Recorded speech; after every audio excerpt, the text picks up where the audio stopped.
Listen, everybody. No, I'm going to Happy start. New Year, Jen. I was like, You're too excited. Happy New Year. Happy New Year. It's going to be 2023. I've been really having some feelings about That's my 2023. I've been really having feelings because it feels so close to 2025, which is a full quarter of a century. That's wild. Yeah. Listen, but can I just say, I'm sort of looking forward to 2023 because it really feels like the end of 2022 is just unhinged. Like, everyone needs to go to their corners. Yeah. Sit down and just think about your sit feelings. quietly and like reflect on the snowy outside, or if you live in the Southern Hemisphere, have a glass of white wine and just stare into the middle distance of warmth. I feel like the only people who are truly allowed to be very excited right now live in Argentina. You won the World Cup? Oh, yeah. Congratulations, Argentinians. Argentines. Yes. Argentines. You've had a nice time of it. And so we think everybody else should calm down. Argentina, you keep partying forever. So, everyone, welcome to Fated Mates. Introduce yourself. I guess, is Jennifer Prokop. I am a romance reader and editor. Way. I know. I'm like, I don't usually do this part though, Sarah. I'm Sarah McLean. I'm a romance reader. And wait, what do I say? I read romance novels and I write them. That's what you say. So here's the deal. The reason I was like, I'm going to start is because this episode, as you all know, our New Year's Eve episodes were always like, what is the most bonkers thing that we can do?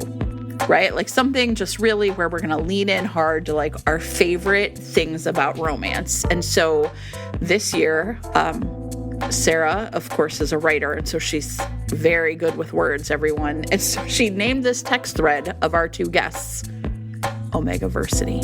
Omegaversity? Because finally, as promised, we don't know anything about the Omegaverse. Oh, yeah. You are going to see two ding-dongs learning from two experts. We're the ding-dongs. The two experts are our guests today, Adriana Herrera and Allie Hazelwood. These two love the Omegaverse like I don't like the Cookie Monster loves cookies. As the kids used to say, like, whoa. Exactly. And so we have them on, and they're going to talk. Now, a couple of things. We really know nothing. You're going to have to check show notes because there'll be an extensive list of things that we think that you will enjoy reading. Well, Allie and Adriana think you will enjoy reading. We don't know what we're doing. Now, some of them are going to be on AO3, and it might take a while for you to get an AO3 account. I don't know. It's like a little complicated how that all works. So, good luck to you. Sooner or later, you're going to be able to read these things. I know. Into the deep end. We did ask for some Kindle Unlimited recs just so that we could you can get started right away. Also, I feel like we ought to just say ahead of time, if you've never had access to the Omegaverse, it can be there's a lot of weird stuff, like with love. There's a lot of weird stuff that's going to get talked about. It might not be for you. Sure.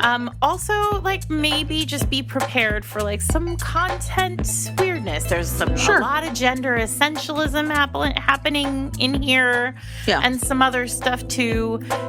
There's a lot of butt baby discussion, which is exactly what it sounds like.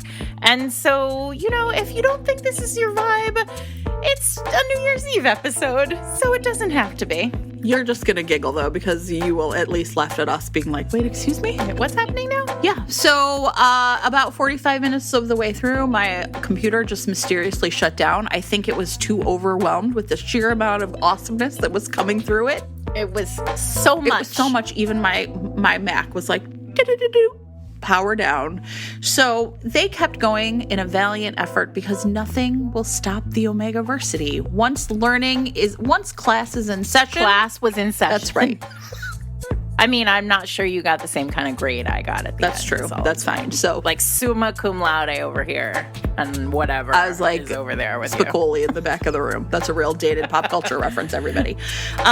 Either way, without further ado, here we are with the Omegaversity is now in session.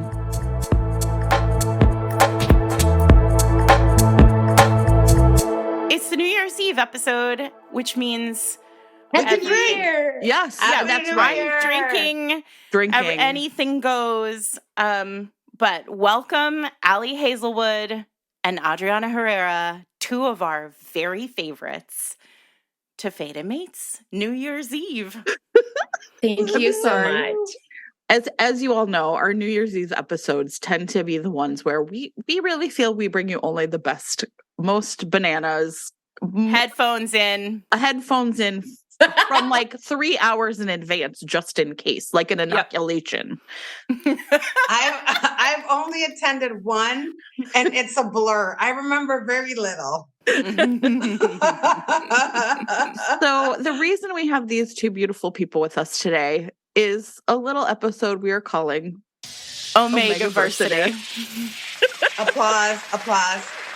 Well, put some sound effect, something very dramatic before Omegaversity.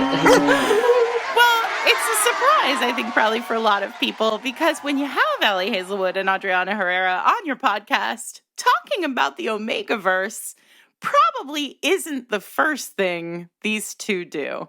In fact, have you ever talked about the Omegaverse on a podcast? Like really deep dived? Never. No. Allie sent us a primer from AO3. It's all of this was going to be in show notes. And I'm going to tell you, I didn't really, it's been kind of a busy week for me, but I would like you to know that here are like the tags. I'm very excited. Omegaverse, soul bonds. I was like, okay, sounds good. Semen -freeform. What does that mean? Nodding, heat cycles, fake science for the win, cock, freeform, right? What is that? What is a Genghis Khan was the most badass Omega of all time. Genghis Khan? There's history involved? And I'm sort of skipping some, but the last one is, and giant quantities of semen. Buckets, and I just thought, gallons. I'm really in for a good time, I think. A pool. You can just swim in it. You know, when you buy a gallon of milk, just that's what we're talking about. Okay, so just, like more than Morning Glory Milking Farm, like bigger. Oh yeah, not 2 Cokes. Yeah, it's so much. That's really there's so much of it you can't even commodify it because no one wants it. Wow.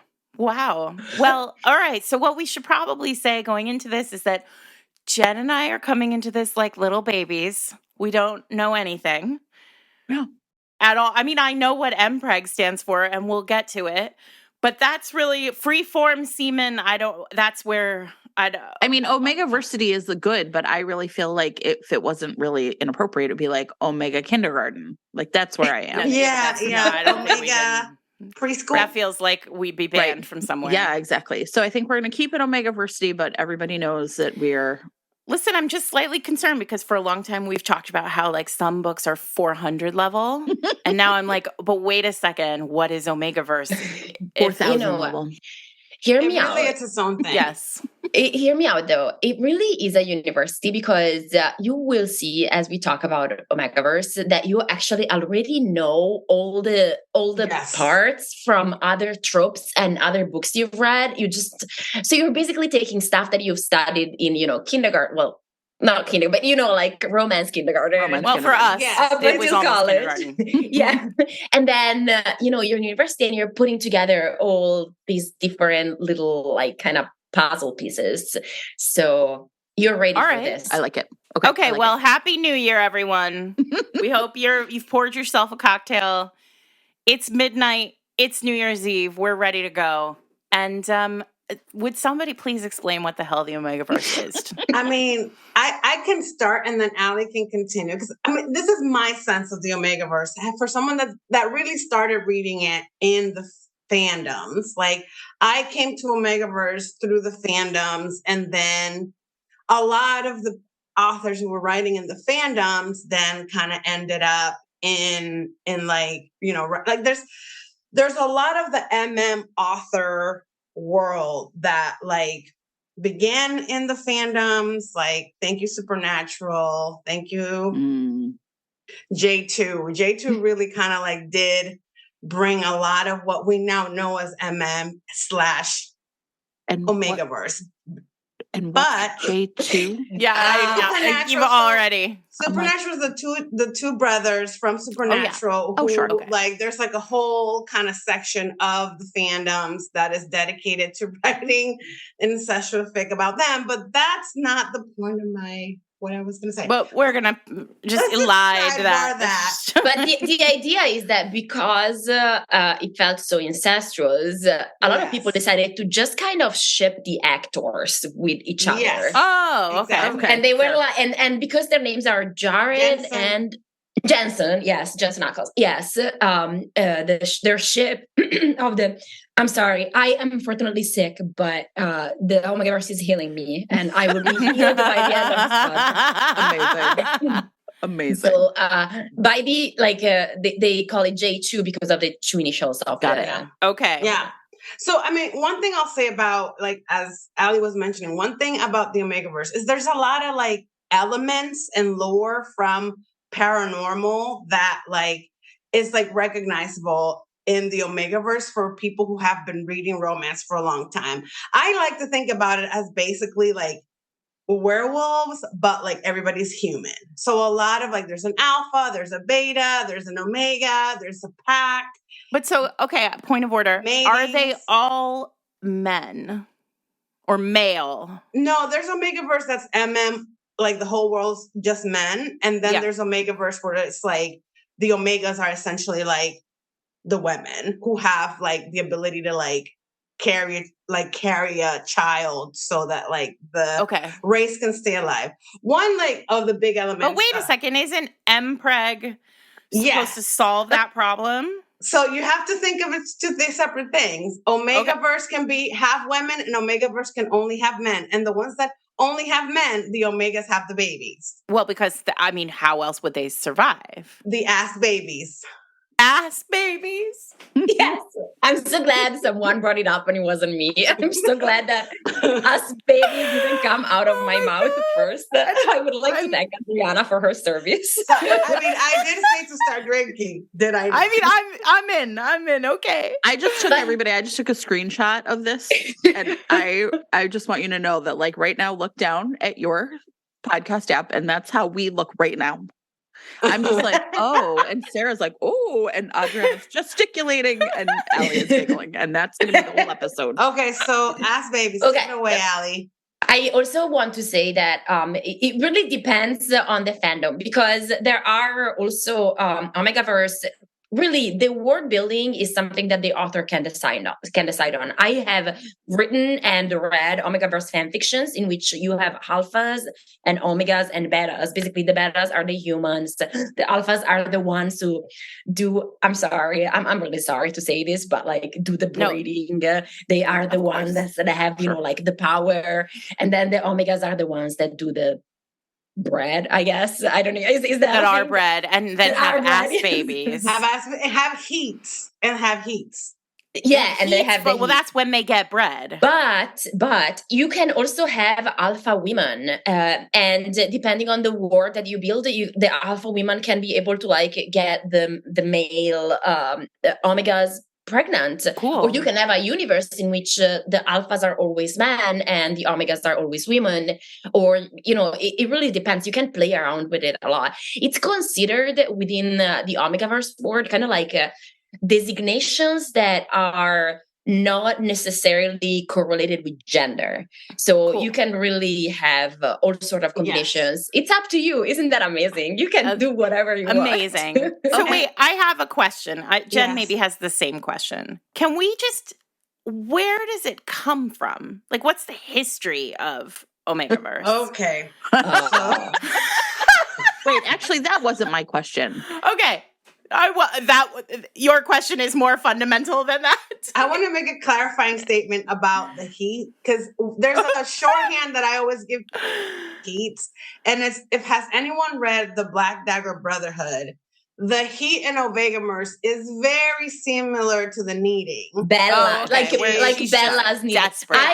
I encountered the concept first in the Black Dagger Brotherhood when Bella had her kneading, and Zadist has to fuck her. He can't not service her. And all the vampires around her are going crazy and like will like want to mate her in their spites and stuff. So listen, that's pretty hot.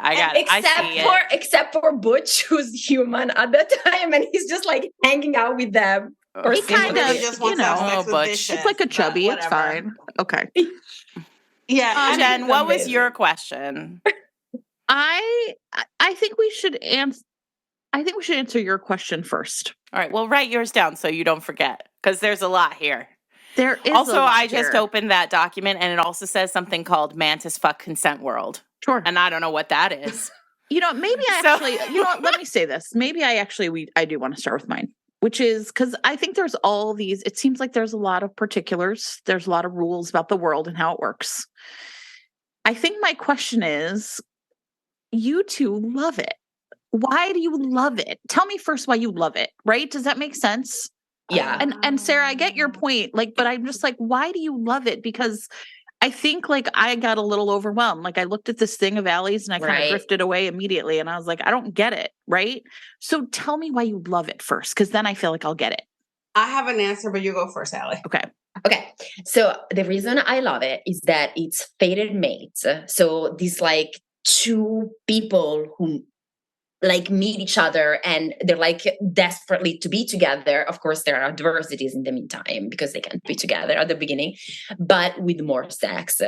Basically, it's fated mates with this shocking sexual attraction. Because one of them is definitely going to be in a needing situation. In a needing. Yes. That's part of it. No, right? Going into heat is a part of it. Yeah. See, this is already I'm more invested. Cool. I get it. It's making more sense. I just want to say the heat's the plot. We have the heat for the omegas, but we have the rats for Wait, the what? The rats? Ruts, no, they're rats. The ruts. I might be mispronouncing this. R-U-T. Yeah, no, you're not. It's me not understanding this. It's how is it that ruts? He has to rut him or her. Them. Yeah. They have to rut. Yeah. Rutting must happen. So, but I also have to say another thing, which is if I look my first big passion when my first big ship or character that I was super into was Spock. And Spock is basically the Pon farr in Star Trek. If you're not familiar with Star Trek, Pon farr is this this mating cycle that the Vulcans have every 7 years, I think. It's basically what Omegaverse would end up being later. So I think maybe for me it started with Spock and then it devolved into the knots and stuff, because we'll talk about the knots as well. The knotting, yes, that's a very important part of it. I'm familiar with this. I've read this knotting, in the regular glands. romance. Christina from Christina Lauren taught us about knotting. Yes. Yeah. And the glands. Thank you, Christina. A clitoris or a prostate under your neck. What? That they. So you can knot in there. No, that's not a knotting. That's a gland. So when they are having sex and then you bite into the gland, then that's that feels good orgasm. Sure. Well, that's a vampire thing. I get it. I got it. Yeah. Okay. I mean, I think to Allie's answer, yes, I think and I've said this a million times on this podcast, fated mates is my favorite trope. Same. It is my absolute favorite. And the thing about Omegaverse that I like a lot, and I think it's possibly also part of what Allie said, is it's the same thing with Immortals After Dark. It's it's on from the moment that set eyes on each other. And usually you come into the Omegaverse, because a lot of it is coming out of fan fiction. It's this kind of story where you're basically dropped into the middle of an urgent situation, and it just is off to the races, and the races are 10 days of sex. Oh God. And so if you super, super high heat and literally don't care if it's sex scene after sex scene with a little cuddling, sweet moments, something romantic, oh, let me go get you a cold compress because we've been having sex for two days. It's legit the ultimate See, I'm so invested now. Of just wanting to read super hot sex, and it's very primal, right? So I think it's it just hits some id buttons for me that I think.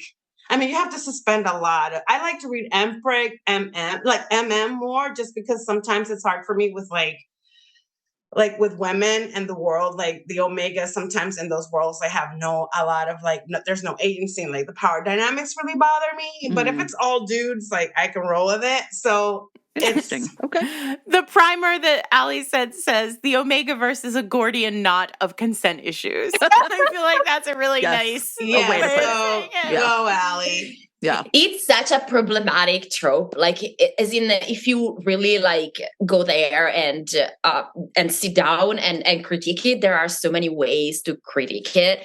And they are valid. They are really, really valid. Like, I'm not saying that there is a lot of like bioessentialism there, and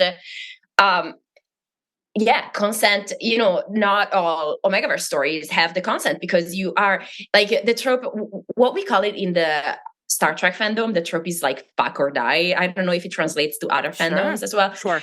Okay. And that's one of Jen's favorites. It is. I'm fine with it. But see, this is why I asked, like, I need, like, I get so bogged down in all that. Because it's scary when you it's scary. It's scary when you like read that New York Times article and you're like, what the fuck is happening over here? Right. That was amazing. The pool. Well, and that's the thing. I'm like, give me like the hook, like, right? Like, tell me the big emotional reason. Like, what are the buttons it pushes? And then even if it's like a trope I don't love, like, right? Like, if you sit down with someone who loves a trope you hate and you ask them, why do you love it? It's a great conversation, right? And I don't not like the Omegaverse. I've just never read it. But like, I'm like, why do you love it? I think is such a great question about like really getting at the core of it before then you get to like whatever freeform caucus. I do want to get to that. I think, Sorry, go ahead, Adriana. I was going to say for Omegaverse personally, like I think I ended up in Omegaverse through like a rabbit hole of like, I think the first like legit, like I was looking for Omegaverse was Stucky. Like Stucky's one of my favorite ships. It's the greatest love story ever told. James Buchanan Barnes and the Captain America. And that... the Captain America. That ship is one of my favorites. And it has a ton of Omegaverse. And so is this true of, I'm sorry, but is this true of like a lot of ships? Like, can you find Omegaverse for basically anything? Or is it like particular ships? So you can probably find Omegaverse of anything, but there are fandoms in which it's very, very prevalent and others in which it isn't. I discovered fan fiction when I was like 27 because I didn't speak English growing up. And so I didn't really have access to AU3. And then I learned English and then, fan fiction. And what more would you want to do with your new language with your English? About this? Then read about Naughty Girl. That's like a great introduction. No, I get language. it. I'm in it. The fandom that I really got it from was Steric, which is Teen Wolf, and it is they're actual werewolves, and sometimes you can have ABO. Omegaverse is also known as ABO for Alpha, Beta, and Omega. You can have it overlap with werewolves, and it's Derek and Styles, which are these kind of like very perfect Alpha and Omega kind of characters in a way. And that's where I found it. There is nothing but Omegaverse for that ship. That is a great place to go. Yeah, to start. Okay. That's a great intro to Omegaverse. When Jen was talking about, like, I was reading the primer and I couldn't figure it out, I was thinking that she's probably right, and that the best way to approach Omegaverse is actually just reading a story. You're like thrown in, maybe for the first 3 paragraphs, you don't understand what it is, but then it just like pulls you in. Yeah. Instead of like, because the primer is very complicated and very, very like kind of maybe needlessly convoluted. In the end, it's really just 2 people who see each other and want to fuck. And then at the end, usually they're in love, and it's beautiful. And there's a lot of shorthand for shifter romance in it, except that you want, like, I feel like for me, I almost like wanted to, like, it was one of those things like, why is no one turning into a werewolf? It's because they're not werewolves. Yes. Except the language, the myths, the lore, a lot of like the trappings of the Omegaverse is very reminiscent. So literally until right now, I really did think they were all werewolf stories. No, everybody's human. Sometimes. So is there magic? Is the world magic, or is it just like this is the way the world works here? Listen, there are self-lubricating anuses. Sure. That's how it works. but Nodding. It's mostly from the heating. Is that not magic to you, Sarah? Is that not magic? You can have a baby through your asshole, whatever. Amazing. I mean, isn't a baby through a vagina magic too? Yes. Yes, true. This week's episode of Fated Mates is sponsored by Piper Rain, author of You Had Your Chance, Lee Burrows, the first in the San Francisco Kingsmen football star series. Jen, you know who knows the job? Piper Rain knows the job, Sarah. Piper Rain knows the job. Lee Burrows, the Kingsmen's star quarterback, legendary throwing arm, six-pack abs that you can see right on the cover of this book. But he is also a lying, heartless egomaniac who broke Shayna Kudrow's heart in college. I hope she makes him suffer, Sarah, and that is suffer with a capital F-U in the middle, just in case anybody was wondering. Listen, it took Shayna years to build herself back up after this dirtbagged all over her. And now she has the dream opportunity to be the sports trainer. She's a sports therapist, and she's going to be the trainer for a professional NFL team. Guess who the quarterback is of this NFL team? I bet it's Lee Burrows, Sarah. That Lee effing Burrows. So here's the deal. Shayna's like, I'm not going to let this guy get in the way of my, living my best possible life. And she's like, I'm not going to give him the time of day. I'm never going to look at him. I'm not going to deal with him. I'm going to be entirely professional, except there's a problem. One, he remains super hot. Of course he does. Two, he will not accept that it isn't game over for them. Ooh, listen, this is amazing. Yeah. Piper and Rain always deliver, and you can find this book in print, or audio, wherever books are sold. Listen, special for Fated Mates listeners, at the end of this episode, you'll be able to listen to a sneak peek of the audiobook of You Had Your Chance, Lee Burrows. And that's a real treat from Piper and Rain. So thanks so much to Piper Rain for sponsoring the episode. So now it's time, though. We have to come back around. Okay, right. Now I'm ready. Where did it be? How the heck did this happen? Look, it happened because on the internet, no kink is new. Right. So what's the rule if it exists? There's porn of it. Rule something. Oh, yeah. Yes. And rule number something.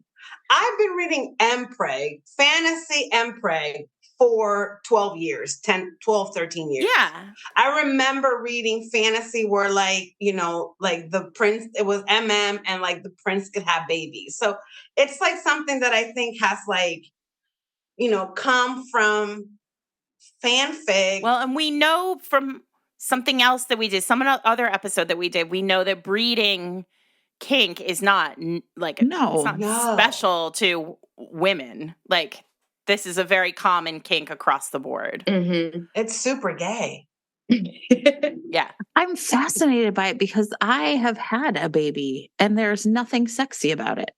Yeah, but loads of semen. Listen. Yes. But you're not reading about the actual pregnancy. You're reading of him going through his heating, being bred. Yeah. Okay, but do I have to?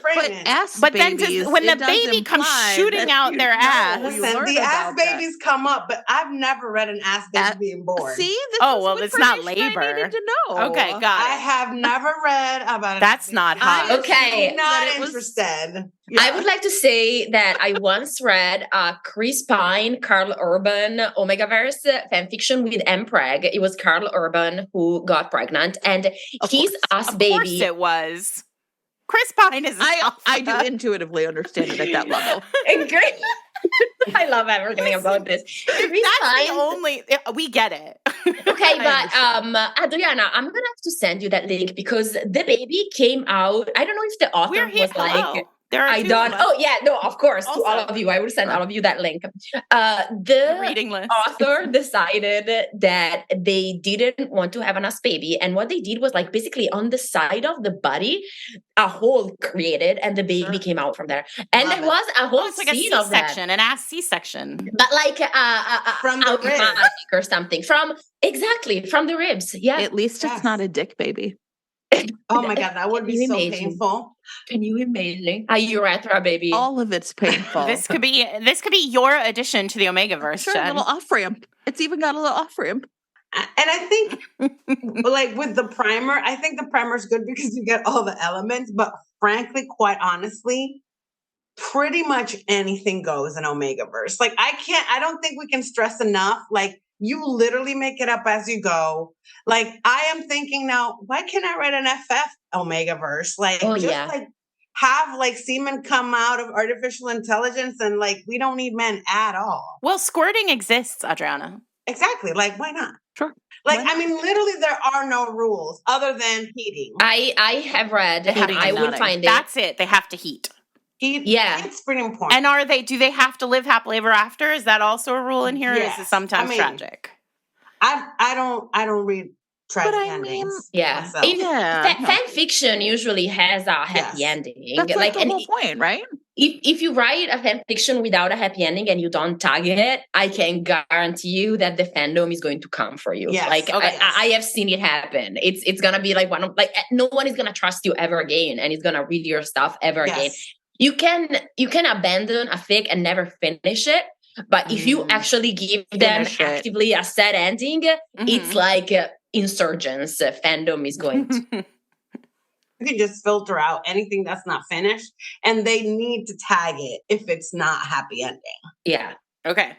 So can we talk about freeform things? Okay, but can I explain? The freeform thing on the AO3 is just like I think of the tags. Like it's just something that I don't know why, but AO3 sometimes adds freeform to your tags. It's usually when it's usually when the tags already exist under another category, and you could have used it for the other category, but you didn't, and used it for another. Okay, so it doesn't mind. Yeah, it's not something that. But it's not. I was like, what is that? It's not like the semen splattering. Is I thought that's what it was. It was like a particular kind of like spray. A cock is associated from its body. It's so fitting that he added it after cock. It was like cock freeform. Right. I was like, I don't understand. Ejaculation is important in the Omegaverse. Apparently. Yeah. Giant quantities of semen. Oh, and another reason why Omegaverse is so interesting, I guess, kind of like to add to the things I said before, it's really good sex. It's like the best sex of your life. And I actually really sometimes love to read awkward sex. Like I was just reading a friend's book, and like she has a hero who is on antidepressants, and he can't really get it up because of his new meds. And that's something I can 100% relate to. And like, it's not bad sex, but it's weird sex with hiccups. And it was really nice to read that. But it's also sometimes just really cool to read fantasy sex that's like perfect every time. It's gonna be amazing. Like they cannot help but come over and over and over again because there is something in their bodies that makes them do that. And that is I would say 10 out of 10 would recommend like fantastic the semen's read. an aphrodisiac. Like yes. Right. Like everything. Does it taste like something? Tastes like pheromones. I don't know what that is. I mean, it tastes like fucking pregnant man. And they have they kind of give off different scents. Like one of my favorite non-fic Omegaverse authors is Ro Horvat, who's a trans man and writes Dynamite Omegaverse. I think the first book he wrote is, Ro Horvat in general, if you want to read like 5 Alarm, Hot. You should be keeping notes. There's going to be a list in show notes. Everyone's going to give us their recommendations for what to read. This is my time to shine. Ro Horvat, it's all in KU. And Ro Horvat doesn't just write Omegaverse. He writes like also contemporary. And his books are like honestly, like 20 Chili Peppers. It is amazing. Off the charts high. And he has a series the first one's called Precious. And it's like this like Omegaverse universe that has a little bit of like magical stuff in it, but mostly it's just people. And like the Omegas give off a scent when they are like in their heating. And they also have like, there's like this thing with the womb, like It's a little out there. It's fine. It's great. You should. All right. Listen, we got to do some recommendations because when we did our Love Hypothesis episode, Allie and Adriana both submitted fics that they thought people should read. So we left an amazing list of fic then. We will do the same now with Allie and Adriana's favorites. And we can't obviously talk about all 500 that Allie is going to send because I can see on her face she's got them queued up. But it's time to start talking Rex. So we've got Ro Horvat. And Adriana's going to tell us where we start there. Wait, can I go back for a minute? Beep, beep, beep. I'm sorry. I have a little clarifying question. So you can get this on KU or on AO3 or, right? I mean, like it's now everywhere, essentially. Yeah. Oh, yeah. You can. I mean, there's a whole KU section. Yeah. Should we talk about that Times article? I mean, I read it when it came out, but it was a while ago. And I actually didn't know Addison Kane. Maybe we can recommend the Lindsay Ellis video because she did a really good video. Oh, she did. Well, and the thing about it too is like, frankly, like when I read it, I was like, I mean, I get it. Like even for romance readers and even for romance readers, like Omegaverse is pretty out there. Okay. Yes. Like there's buckets of cum, there's ass babies, like there's a barb, like it's a lot. It's a lot. It's like a cat dick. Like it's really a lot. Yeah, I would say to just link her video because it really explains, like she had a lawyer come in and like explain everything about the lawsuit. It was amazing. So yeah, 100%. I would say like I just know Addison Kane went insane and started saying that she had invented MF Omegaverse and that was weird. And unfortunately, I think it's kind of unfortunate that and certainly we've been through this a number of times in romance, in sort of everyday romance, right? Where suddenly the media gets hold of a story about some obscure piece of our world that not everybody, even inside the world, understands. And then they blow it up outside the world. And it just makes everything look weird and bad. Yeah, no, and I know. Everybody was laughing at that for, a long time. And the truth is that there are people clearly who do a great job writing it and who love reading it. So yeah. I mean, that's the thing of Omegaverse. It's so popular. Like clearly it speaks to a lot of people. Like there's a lot of us. I was gonna say, one of the things I sometimes wonder about is if one of the reasons we're seeing like, I don't know if this is the place for this, but I'll say it and then we can decide, is like, it seems like traditional publishing wants mainstream romance to be like really like not sexy. And I wonder if that's because they just feel like, well, you can just get that over there, right? You can go to KU and you can go to AO3 if what you want is fucking. And there's some sort of artificial divide that's being created between like saying like, well, you don't, keep traditional romance clean now, right? Because if this is what you want, you don't also want like and I just don't think that's true because every single person who reads fanfic talks about their favorite writers for their writing, not just for the fucking, right? I mean, I think it's been like that for a long time. Like, I mean, I have been concurrently reading romance and fanfic for 15 years or more. And for a long time, I wasn't reading romance at all. I was just reading fic because it was gayer, hotter, more fun. There were characters in it that like had some kind of like, it was more diverse. Like there was a lot of things that fic got. I mean, I was reading like LiveJournal. It's right. Been a while. So, I mean, I've been reading fic for a long time. And I think for a long time, it's been because they were willing to explore things like kink, like the things that were not traditionally seen in traditional romance, like for example, BDSM or poly relationships, like all these things that like now are like a lot more common, even like 12, 15 years ago, like you couldn't get any of that in traditional romance. So I think it's been like that for a long time. And the thing about it is like what's in the mainstream, the more the things in the mainstream get like out there, like fanfic is going to be pushing the envelope all the way to the other side. Like if you think it's hot in KU, right, there's like dragons fucking in have been for like 15 years. You know what I mean? Yeah, so that's so funny to me because it's like that's not what makes something hot to me. Like, right? Like, well, I mean, what I'm saying is like whatever for you is like the hottest thing that you found and the like most like id thing, like id pleasing thing that you found on trad, like it's been happening on fanfic probably for a long time, and they've like amped it up to like a 1500 already. Right.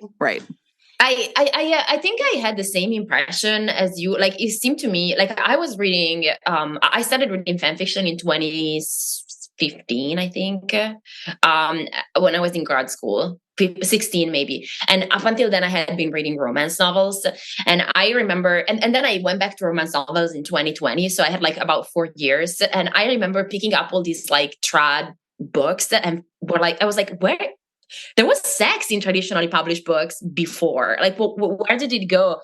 I remember like finding, for example, like the Kiss Quotient that was like, I was like, oh, this is so hot. It's like, it seemed like an outlier. But I also think that it's going back because I remember when we went on sub with a lot of hypotheses, my agent was like, we should cut some sex scenes just because she knew the market and she knew how hard it would have been otherwise to place the book somewhere. But now, now I feel like editors are kind of going back to like, I don't know, I was able to put way more sex scenes in my future books, and I don't know if it's like just my editor who's like, well, Allie, you also sold 800 million copies of your book.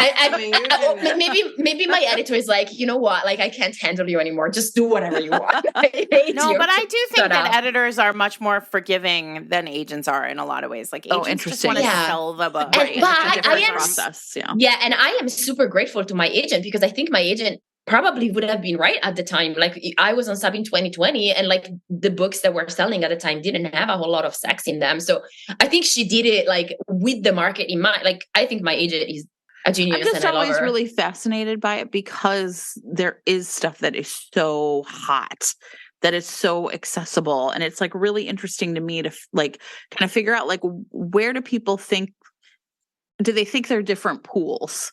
Because to me, it all seems like it's one pool, right? Yeah, I mean, I know that I read trad pub romances with like 0 sex scenes, and then I turn around and I read, you know, like Adriana was saying, like, well, I have a Kindle Unlimited subscription that I highly that I make. I get all my Kindle Unlimited money. I feel like same girl, believe me. Yeah, I mean, for me, it's always like once I discovered fic, then I'm like, oh, I can be reading about like gay relationships with hot sex, with happy endings. And for such a long time, that's where I went to find that stuff. Because I mean, honestly, like when traditional publishing didn't like realize gay people could be in a romance until Red, White, and Royal Blue. Yeah. Mm-hmm. Like until then, every gay romance that I had been reading had been a small press. Mm-hmm. It had been it was like Dream Spinner Press, which is now out of business. All of these small presses that were putting out gay romance. And again, it was like very cis, very very white, queer romance. So again, to me, it's like the piece of like when the market doesn't have it, then a secondary market creates it because the demand is there. It's just that like the market isn't catching up to the demand. And traditional publishing is notorious for being 75 years behind the curve of any trend of anything that's happening.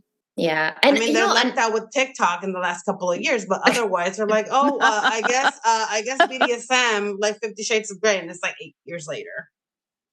I think also it's part of, like, for me, one of the reasons why I love fanfiction is that I already know I love the characters. So, like, I just get really, I get obsessed with fictional characters. I've always done it since I was a child, and I didn't know that I wasn't the only one. Like, I thought that it was something weird with my head, and then I discovered fan fiction. I was like, oh my God, it's not just me picturing people having sex. And I have to say that Omegaverse is kind of like, it's not that I am not interested in reading about people having sex if I don't, but it kind of is like, if I don't care about the people, I'm probably just not going to be interested in like an erotica thing per se, but like fan fiction, you already know the people, so you are shorthands invested. all of that world building. Like you don't have to do all the character work; you're already there. Yes, exactly. And I think that's part of why Omegaverse works so well, because it's so sexy so soon with characters that you already know and are invested in. So that's part of why, for me, fan fiction, for me, someone who's just not super interested in sex for the sake of sex. And I mean, there are a lot of books that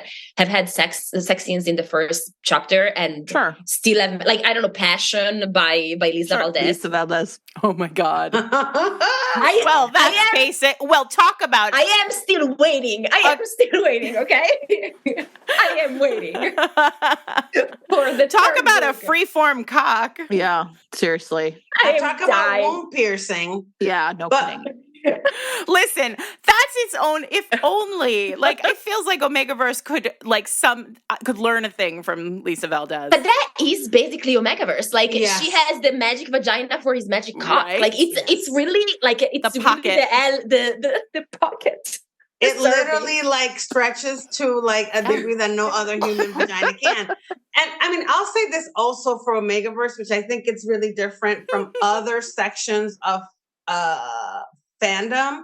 Like with Omegaverse, it's already its own, like, you know what's going to happen in the story, because fic can be anything. Like especially once you get into the AUs, like, you know, it can be Stucky, but he could be like, you know, own a restaurant and he could be a bartender. Right. So like it really comes down to the tropes. But with Omegaverse, there's already kind of a setup for what's going to happen. You know, there's going to be an alpha, you know, there's going to be an omega, you know that there's going to be a heat. This alpha's probably looking for somebody to like breed, and the omega needs somebody to protect him or they, and then it's on.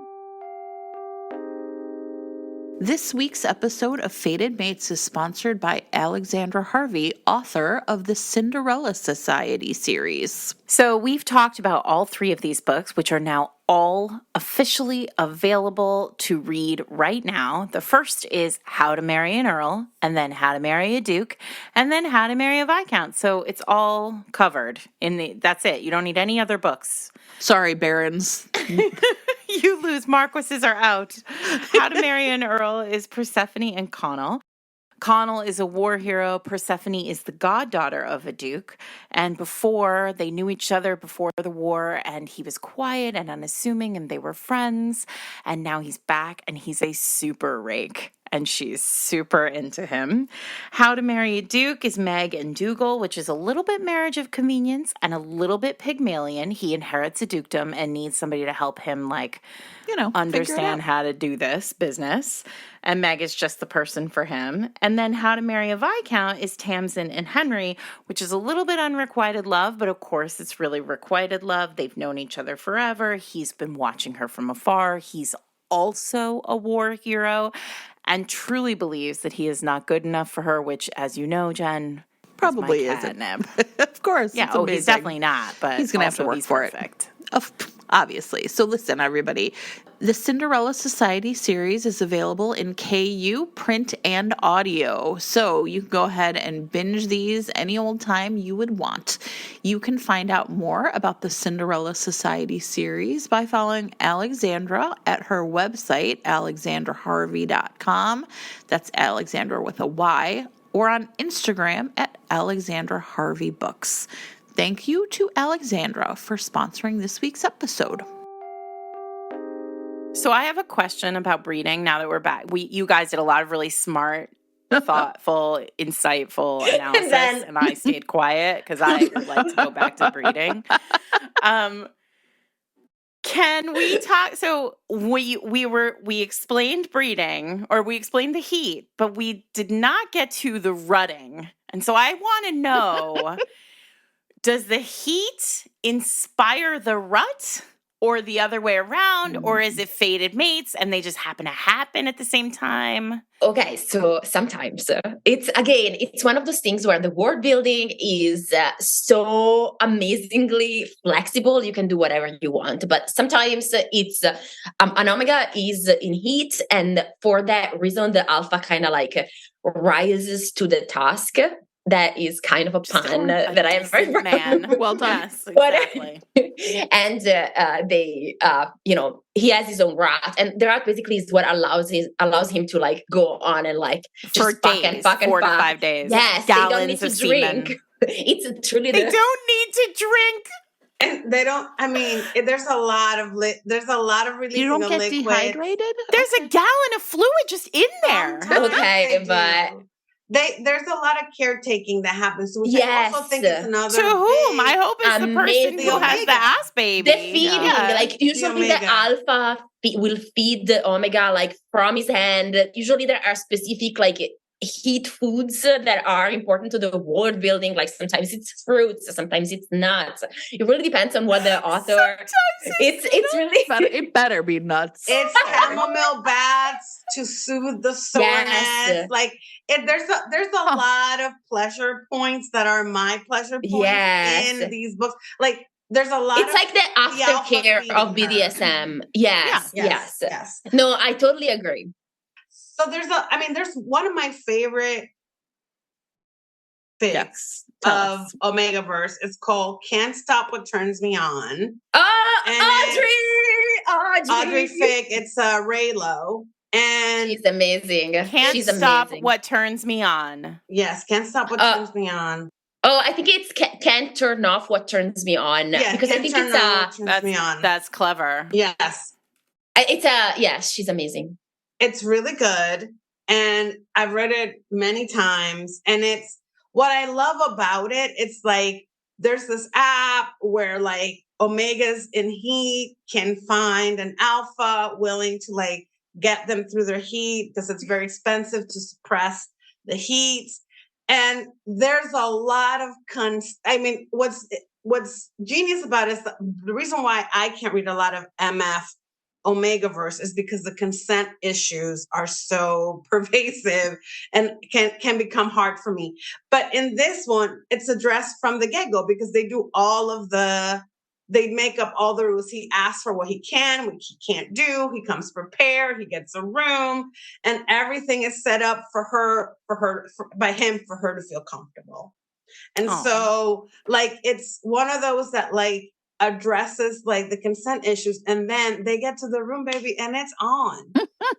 A gallon of semen. And it's on, and he's so tender with her, and she just kind of wants to like, no, I'm just here to like get through this heat, and like I need to go, like I'm busy, and he's like, wait. It's actually a really nice dynamic because she's the one who has these attachment issues, and she's the one who kind of like just doesn't want, like she's like, you're here for my heat, and then I never want to see you again. But they kind of form a bond during the days in which he takes care of her sexually and in other ways. And then at the end, she's like so scared by all these feelings she has for him that she runs away. And he's like, but I love her. Like it's such a good fan fiction. Aubrey is a genius. So she has written so many. It's fantastic. It's called Can't Turn Off What Turns Me On by Audrey Fick on AO3, and it is top tier truly Omegaverse fanfic. Raylo, Kylo Ren, and you don't have to have watched Star Wars to understand it or read it. Like it's a game. Okay. I really want you to know that I'm trying hard, but like there's part of me that's like, it's Raylo fic, but you don't need to know anything about Raylo to understand it. And I'm like, what the fuck, you guys? I think this one's AU. It is AU. It's AU. There's nothing to do with Star Wars. I mean, I have, that I have a lot of opinions about, fanfic and like the actor fics, and like the actual, to me, like true like fic of a story is like has to be in the universe. But you can also do fic for like the actors because they have such great chemistry. So I think that to me is like part of like with, I think, Adam Driver. I think there's a lot of Daisy Ridley, Adam Driver fic out there. Yeah. But it's called Raylo. Yeah. Right. I think you're right. Everybody, I don't know if you knew this. I just found out you can't actually read fic on AO3 without an account. and I'm in a queue. I will Is that true? Oh, no, you can. You should be able to. It feels like Allie Hazelwood should be able to get you in there. Oh, yeah. I am. I have invites. No, because I just tried reading the first one that Adriana sent, and you can read the first chapter, and then it just stops. What about the next chapter thing at the bottom? There isn't one. I mean, it says you have to wait 2 months, 2 weeks. 2 weeks. Allie, call a friend. It says I will get an invitation around December 16th, 2022. Well, I think maybe we should, what we should do is we should just tell our listeners, like right now, to start creating AO3 accounts so they're ready. Right, for what's to come. Yeah. I also have I have 5 invitations, so I can invite you, both of you, if you want to. I would like an invitation. I do. Yeah. Can you just send me after the thing? Send me an email. Yeah. Yeah, I probably have invitations. I guess I'm really showing, like, when I tell you I don't read fic, I really mean I don't even know how it works. It's fine. Is there a movie or like a piece of media that you really, really like? So that you're like, I want to be more with these characters, because I guarantee you I can find you ABO of them. Oh, and I'm sure. I mean, but like the truth is I'm fascinated by it, because when you were like, I love these characters so much and I just want to see them again, I don't have that. Like, I'm like, the book ended. Yeah. Kate Claiborne was saying the same thing. She's just like, when the story is done, it's done. And I don't have that gene, whatever it is. Yeah. Yeah. I mean, for me, can I just say this though? Like, I'm a white lady. All the stories are for me. No, but yes, but I also think, like, for example, again, referring to the greatest love story ever told, The Winter Soldier and Captain America. Oh, okay. I was like, the Captain America. The Captain America. This man literally was brainwashed for 40 years. The only person he can remember is Steve. And so to me, like, but they're like very good friends, right? Like the 3 movies are like basically him coming back for him every time. But roommates. They're just roommates. Great friends. Achilles literally like killed Hector and rode him around his carcass on a freaking chariot for 2 days. But they were like very good friends. So the thing is, there are characters that it should be a romance, that should be a love story, and you want to see that. That's why Song of Achilles is it. Because Achilles and Patroclus are meant to be, and you can't see it on the page. So some wonderful woman named Madeline Miller did it. Thank you, Madeline. And that's, to me, I don't where have fic that. Works a lot. Yeah, no, totally. And I get it. And people say that. And I'm like, yeah, that's so true. And then I'm just like, I go to AO3 and I think like, because I have tried before, like, who would I look up? And then I'm immediately like, I don't know. Nobody. It also feels like if a show is canceled, like without it delivering that final, moment. Or like Witcher. I read a ton of Witcher fic after the first season, because I was like, the Barb and Jennifer and the Witcher need to be in like a relationship that's I know. Oh my God. Boning all the time. Yes. And I went to AO3, baby, and I read more threesomes than I can name. Listen, I fell down the Ted Lasso fic rabbit hole the other day, and I wasn't mad about it. Was it Ted Lasso? Because I'm on I'm back on Tumblr now, and Tumblr also. I'm not on AO3, but I am on Tumblr, and if you follow it's a gateway to AO3. Yeah, Tumblr. Yeah. Well, there's a very cute thing where it's Ted Lasso. There's a whole school of thought, like there's a ship that's Ted and Trent Krim. Oh yeah, Trent Krim. Yes, and they call the hashtag is Ted dependent. Cute, because that's nice. Yeah, it's adorable. So yeah, I mean it is for a specific kind of fan, for sure. Like, I don't think there are when the pandemic began, like when lockdown really got hot and heavy and we were like, oh my gosh, what's going to happen? I wasn't reading books. I wasn't watching television. I was reading Mandalorian fan fiction, like until my eyes bled. I wonder if there's Jack Reacher fanfic. Oh, I bet 100%. Yeah, I bet Jack Reacher is the ultimate alpha male. Like he's impregnating everyone up the ass. Yes, I feel like I could read probably Jack Reacher fanfic because I do enjoy that man. Oh, I just found it, and there aren't a lot. Adriana is like, okay, but is there any ABO fanfiction? Because that would be perfect. What's that? Like ABO, Omegaverse. Oh, yeah. Oh, wait, that's what we call it? ABO? I don't know. Alpha. If you want to. Alpha, beta, omega. I'm with you now. Yeah. In my fandom, it was more ABO than Omegaverse. Like that's what we called it. But it really depends. Like sometimes some people call it like Alphaverse. No, Alphaverse, but like Alpha Omega. Like it really depends on. I feel like Omegaverse was popularized by the lawsuit because the lawsuit kind of like united all the. Okay, right. That makes sense. Yeah. Before that, I always called it Alpha, Beta, Omega. That's what we were. Yeah. So 2 things, everyone. One, we're referring to this lawsuit. We don't know anything about it, or we don't feel comfortable being the experts on it. So we're going to link to a video in show notes that will explain the lawsuit, as well as the New York Times article that I've referenced a couple of times, which is when the Omegaverse became known to the wider universe, and probably not in the best possible way. And also, I feel it's important for us to note that as part of the primer that Allie sent ahead of time, on this document, there is a chart.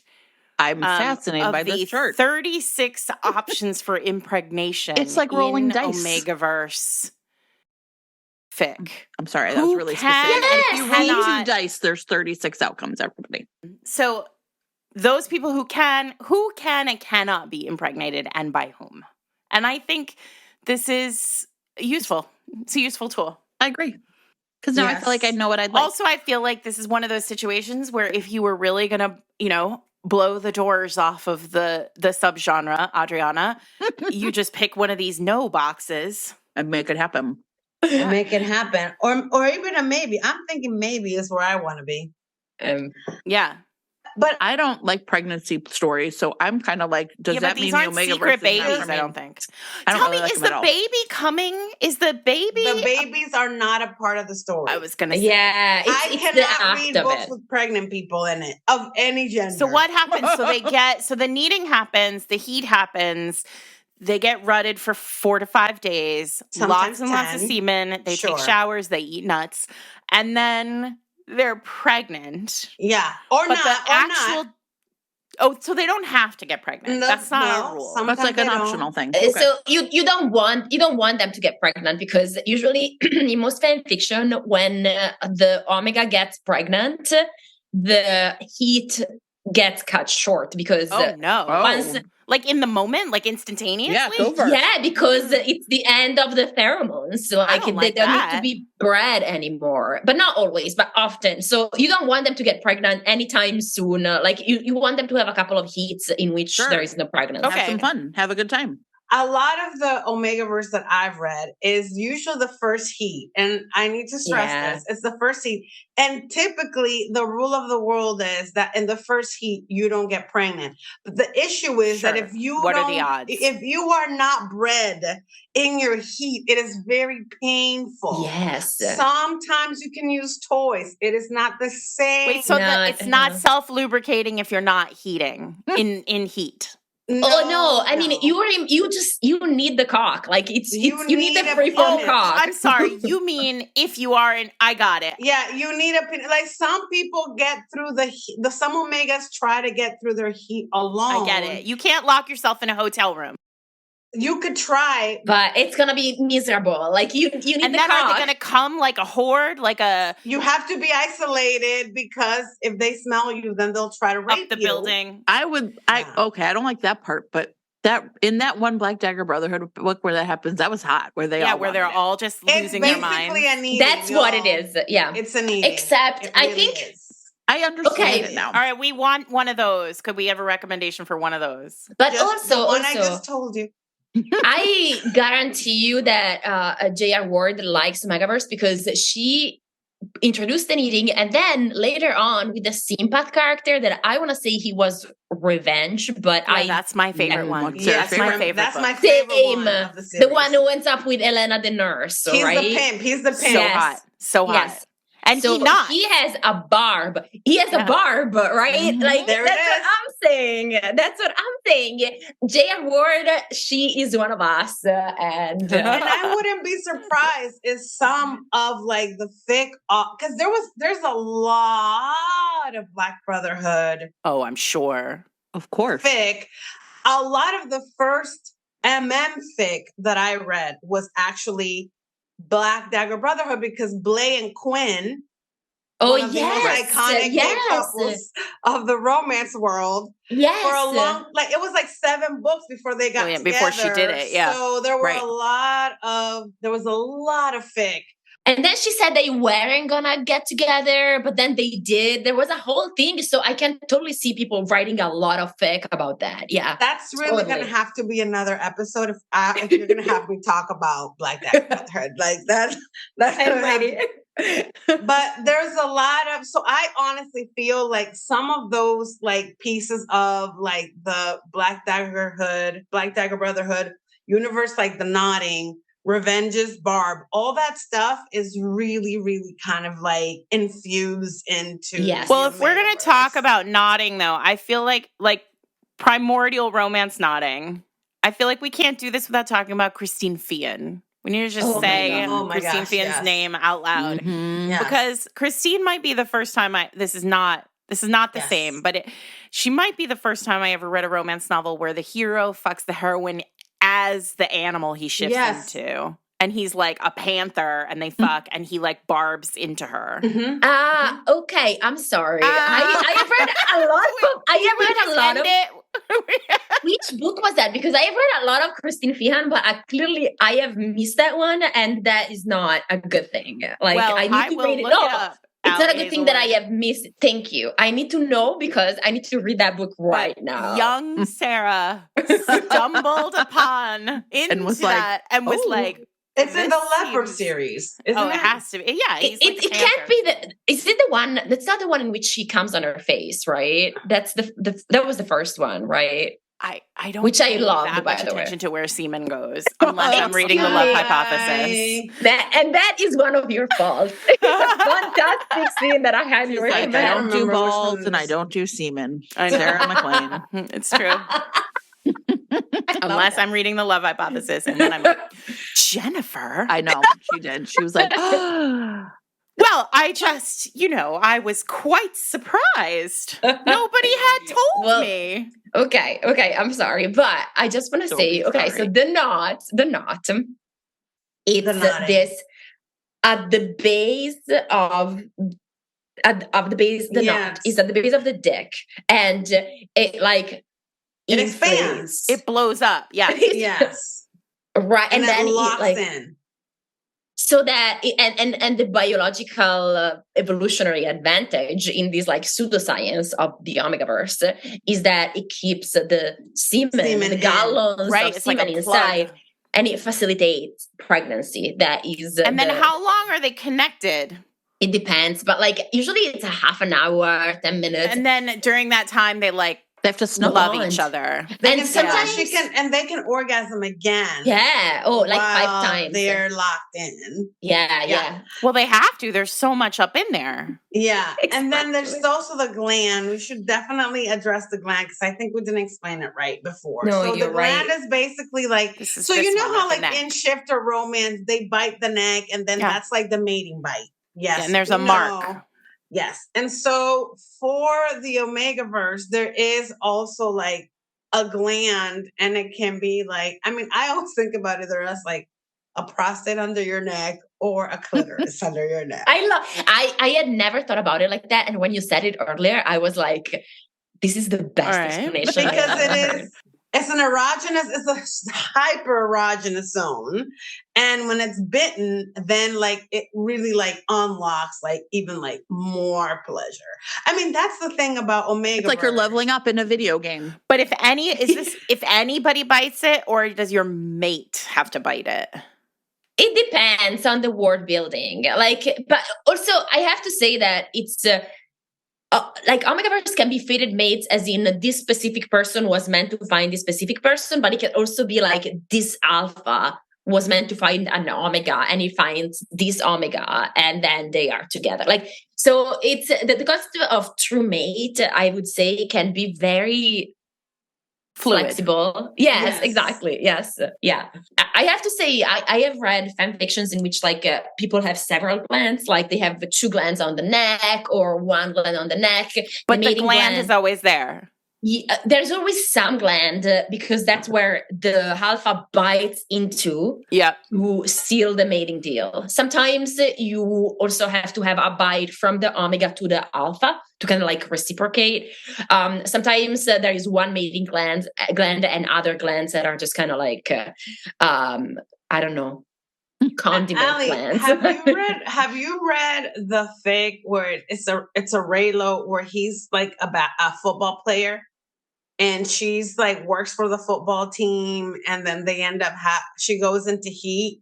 No, and I have no idea how I could not have read it because now that you talk about it, I'm like Jen and I perking up. She goes into heat, and do they all like Black Dagger Brotherhood around? Yeah, so they end up having to like basically like go into like his room or whatever. I can't remember. I read it years ago, and it's basically now then they have to like be together, and they're like in college, and it's like sometimes sometimes they don't want that, like, but it's kind of like sometimes you know, kind of like Immortals After Dark, which, you know, I personally love that series, but you know, when you read the first book, you're like, oh, or is it the second that he knows she's her mate. Lachlan knows that she's his mate, but she's like, no way, I'm not your mate. Like, so there is sometimes kind of like this unidirectional thing for a little bit, and then usually someone. What about multiple partners? What about ménage or polyamory? Does that all happen here? Anything goes. Yeah, I've read fics like that. Yeah. But there is usually one alpha. Not necessarily. I've read Omegaverse with like 2 alphas and an omega, 2 omegas and an alpha, like a beta, an omega, and an alpha. Yeah. Like you can mix it up. People are creative about that. Yeah. And also, just to say, there is also female knots are also a thing. Like I've read fan fictions. How does that happen? Right. So the woman is an alpha, and basically it's the way the like vagina clamps down. Sure. Or this is science. Yes. It's and the grips boy Omega loves it. You know, of course, and he needs it. Of course. I mean, who wouldn't? Come on. I'm just checking the pregnancy chart to see who's getting it. Who's impregnating whom in that scenario? It's so interesting for me, this chart, because I mean, why can beta males? I guess the idea that beta males, I would say that beta females could get pregnant, just less fertile than omega females. Yeah, I mean, it honestly, again, depends on the world. Because omegas are special. They're like paranormal or not. The omegas are the ones that can get pregnant by an alpha. Like that's like the piece of. But what's a beta doing in there? The betas are us. Regular people. We are the betas. Yes, and the betas are like hanging out on the sidelines, or like what are we doing? I mean, they're like part of the world. It's like, again, like I'm gonna just bring it back again to J.R. Ward. You know how like the vampires are living in the world and they have different functions, and then there's just this different breed of people within that world. That's a lot of. Omegaverse can be like that a lot. And sometimes it's like straight up fantasy where like they are like in another realm. Yeah. It's like, I would say also, you know, have you ever read Nalini Singh and her Psy Changeling series? It's basically like you have, you know, the Psy, you have the Changeling, and then you have the humans. And the humans are kind of the stand-ins for us, kind of. We just read, and then like she has expanded the series to have stuff about the humans themselves. They have their own love stories, but really our favorites are always. I mean, that's the thing. That's like that Black Dagger Brotherhood series. Like, look, Butch is a lovely person, but do we really want to read about him for a whole book? I'll let you decide. Unless it's having sex with Vicious, then I could have happily read a whole book about that. That should have happened so hard. That really should have happened. Look, it's very clear that like she ultimately, when she felt she was qualified and able to write the gay romance, she did. But it did feel like Butch and Vicious were, you know, in that mix. Yeah, but I mean, again, I think that's again why fanfic happens, right? Because so many people were like, Vicious and Butch should be together, and so I'm gonna write the fic. But also, I liked Butch's book with Marissa, actually. I liked Marissa. Was that her name? Am I making it up? Marissa's Butch's. Yeah. I really enjoyed that too. But, I just want everyone to fuck everyone. I would have preferred had they been just like in a threesome. Like one of them ended up with, anyway. But I mean, again, like if you want me to talk you can read about this on AO3. I'm sure. Written by Adriana, probably 14 years ago or something. Well, here's my question. Adriana, we know Allie is a fic writer. Are you also a fic writer? I write fic, and mostly I write it for myself. Like, I think maybe I've sent like a couple to my newsletter. Like last year I wrote like a Stucky fic. And but you don't put it on AO3. No, first of all, I'm too old for AO3. Like by the time they'll just kick you right out. By the time I started reading AO3, I was not like writing fic as like regularly. Like I wrote a lot of like Buffy fic in my day and things like that. But like by the time I discovered AO3, which was probably, when did AO3 start? I don't know. It was like because they fanfic.net. I was like in fanfiction.net, live journal. And once those kind of like capsized, then everybody went to AO3. So I want to say the early 2010s. Yeah. I want to say right. J2 came out. Well, it had to be, because that's when, if you think about it, like all the Twilight fanfic was right around then. It was like 2009. Yeah.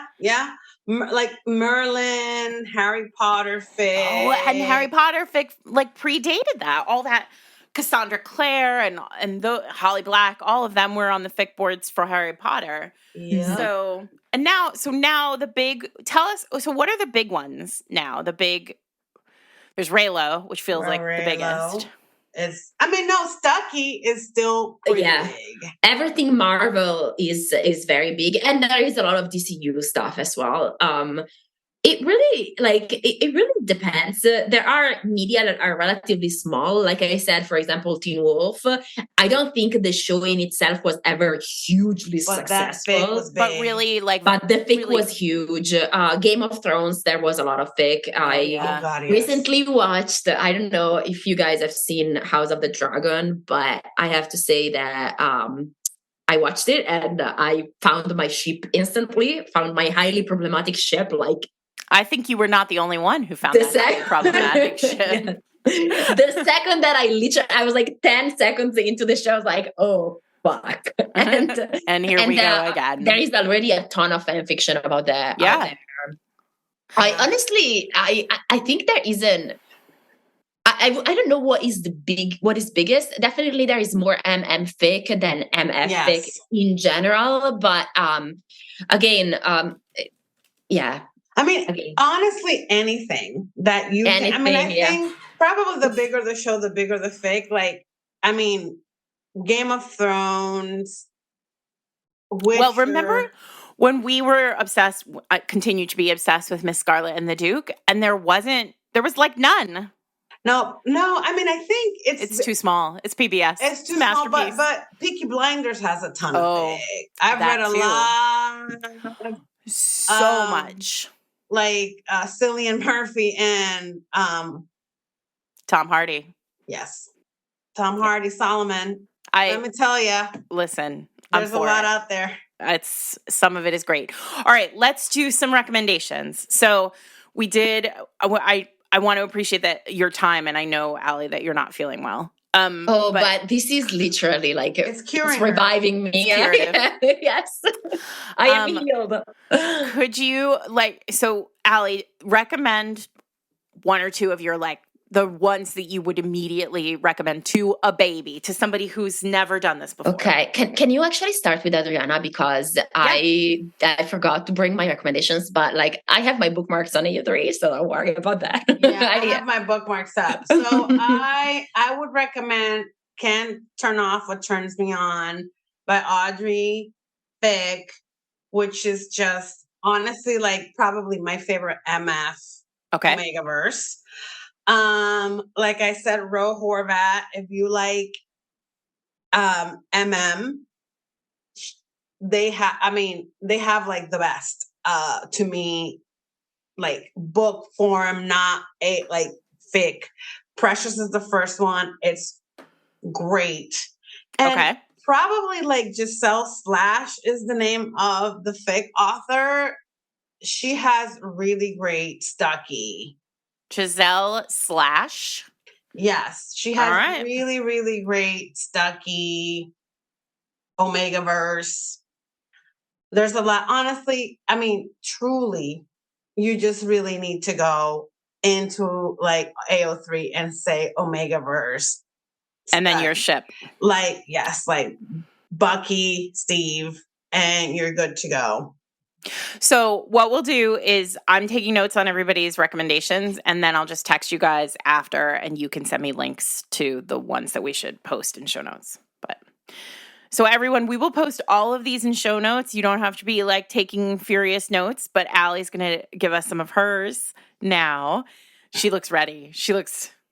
I literally cannot choose. I'm struggling to choose because I was looking through my AO3 bookmarks, and so it basically tells you what the most common tags that you bookmark are. And my first most common is alternate universe. My second most common is alpha, beta, omega dynamics. So there is a passion here, clearly. I am so excited to have you. It's the greatest New Year's of our time. Okay, so one is actually, first of all, just like a general warning, definitely read the tags. And like we were saying before, there are a lot of elements of Omegaverse that are very like I said, you know, gender essentialist, problematic. Consent might be not exactly perfect. So read the tags before. I feel like if you've gotten this far into the episode, you're prepared for whatever's coming. You're good. Okay, so one is Reclaimed by Bets. She's actually quite a famous author in the Raylo fandom for writing very edgy things that, again, are very problematic. I enjoy very problematic things, but I'm going to send a link. This one is kind of like a free rec because you are going to need an AO3 account to be able to read it because she locks her work, which, you know, is something that a lot of people do. I think the author, the fanfiction author, Bets, is actually a professional writer of, I want to say litfic or something. Oh my goodness. Well, yeah. That'll ruin her whole life then. She can't possibly share that she writes this. I think that's sarcasm. Picture that Sally Rooney. I hope it's Salman Rushdie. Oh my goodness. Oh my God. Yeah, so that would be Bets. Okay. Okay. Another one which is a massive, massive fan fiction, but it actually talks a lot about, actually, guys, I cannot stop opening things you love. Guys, everybody, we're just going to give you Allie Hazelwood's telephone number. You could text her. She'll just start one big text thread. Okay. I've chosen two. One, the other one is called Juniper and Bergamot by Saint Heretical. Oh, that's like real that. Good. So this is a different one, or no, it's not a different one, but like kind of inverts the trope because the guy is it's another Raylo fan fiction. I think you can probably sense a theme here, which is my throbbing heart boner for Adam Driver. But yeah, so we never would have guessed. Never. I had no idea. I hide it well. So Juniper and Bergamot by Saint Heretical. Ben Solo, the Adam Driver guy, is actually an Omega, and Ray is an Alpha. So you will discover a lot of beautiful things. It's also kind of like, it's a very Canadian story because Canadian story. It's okay. So the author, Jess, she's actually a very good friend of mine and she's amazing. And she, like, it's a story about like a gin, and basically he makes gin, and at some point like he makes this gin that smells like himself and sends it to her, and she has like the best. It's a really good story that I highly recommend. Very cool. Yeah. And then another story from that is like kind of different. It's called Abash the Little Bird. I hope I'm pronouncing it right. By Secret Railroad Trash. And it's kind of like it's a story that posits what if when alphas and omegas go in heat, they also behave like other animals that go in heat. And you know that like when birds enter their heat phase, they start having like these really weird feathers on their tails. And like in this fake Kylo Ren grows a tail, like this really nice plumage. It's fantastic. It's so good. And like the author is amazing. I highly recommend it. I'm actually gonna send like 10 more links. Of course.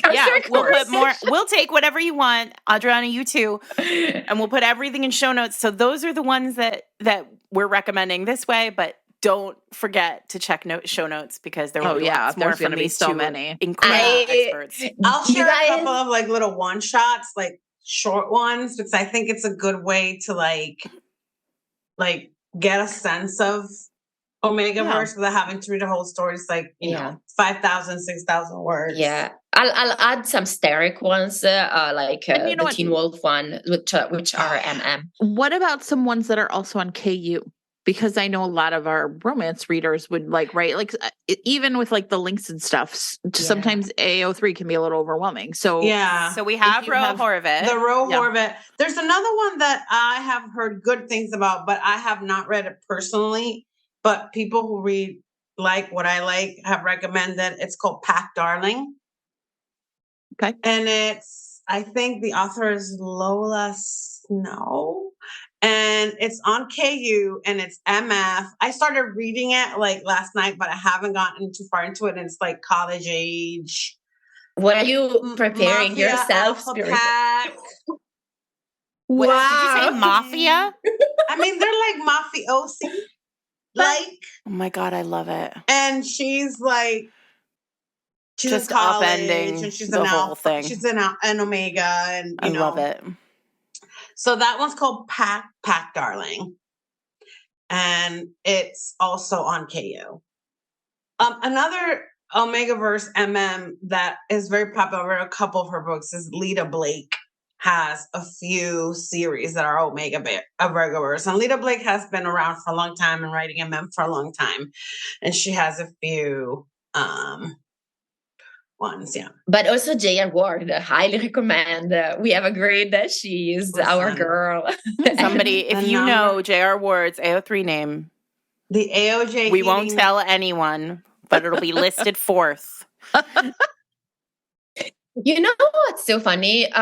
Before I started reading fanfiction, and this might be something you don't want to air, but like before I started reading fanfiction, one of my favorite romance books was, I don't know if you guys remember, it was called Asking for It or Begging for It. And then the second one.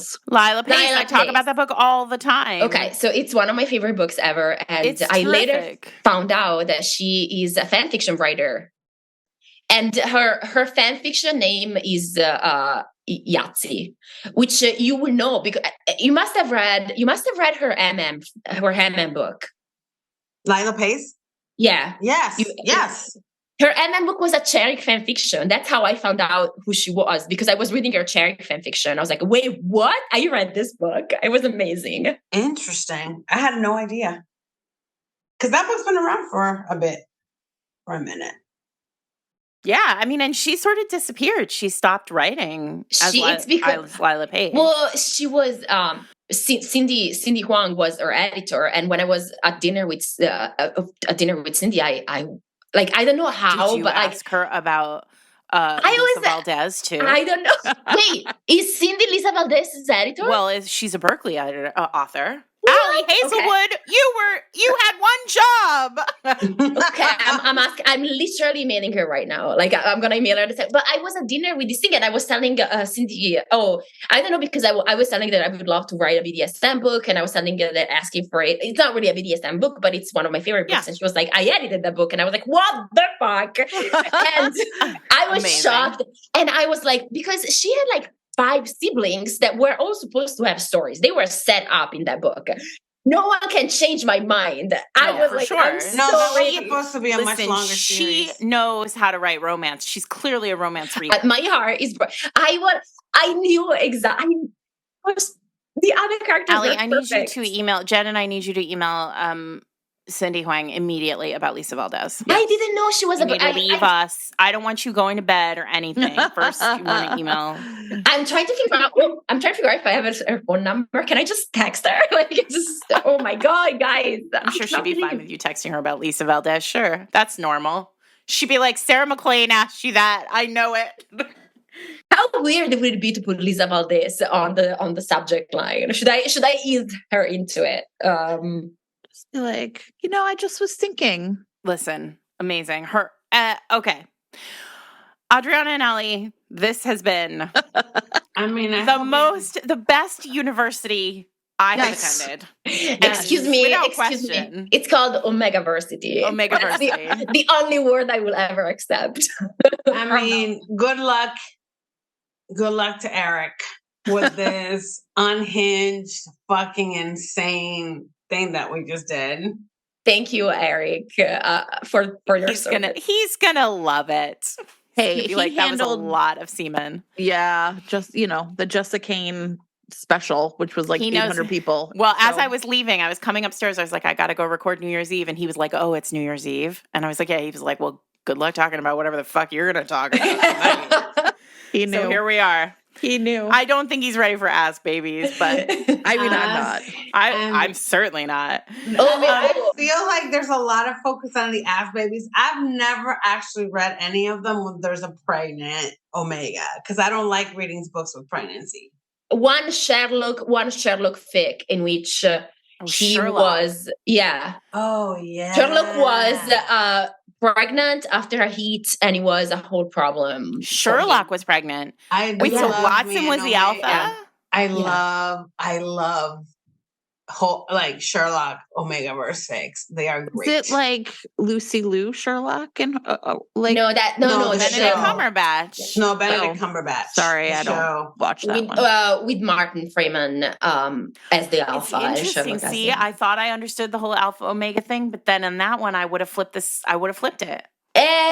What? I mean, Sherlock is just tall. He's a mess. I mean, I guess he's a mess. It's true. There is actually, I don't know if you guys are familiar with the John Locke conspiracy, and generally with the Sherlock fandom was unhinged, and there were like the fights about whether the bottom should be Sherlock or Watson, where I'm literally talking about people canceling each other. Oh my gosh. Well, listen, I wouldn't have thought that I had an opinion about that, and then suddenly I had an opinion about it.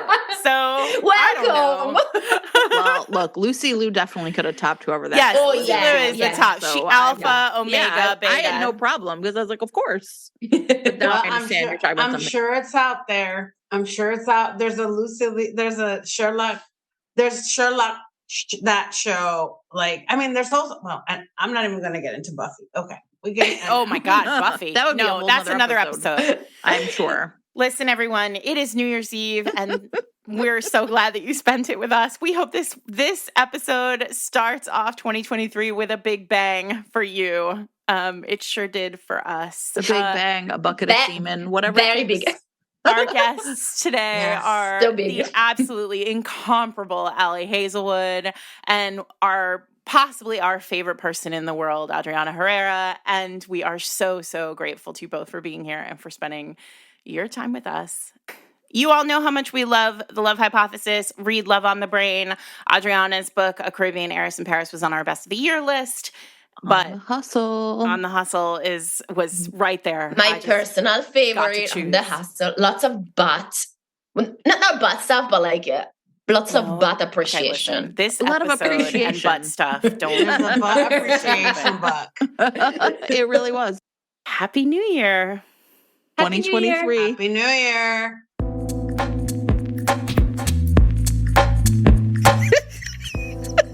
I feel like, you know that There's that gif of the guy who, like, with the glasses and, like, his mind is just expanding with the universe. Oh, that's yours? Okay. I'm the guy who blinks and his eyes are, like, blue and then, just blinks. That's me, just blinking. That's fine. I appreciate it.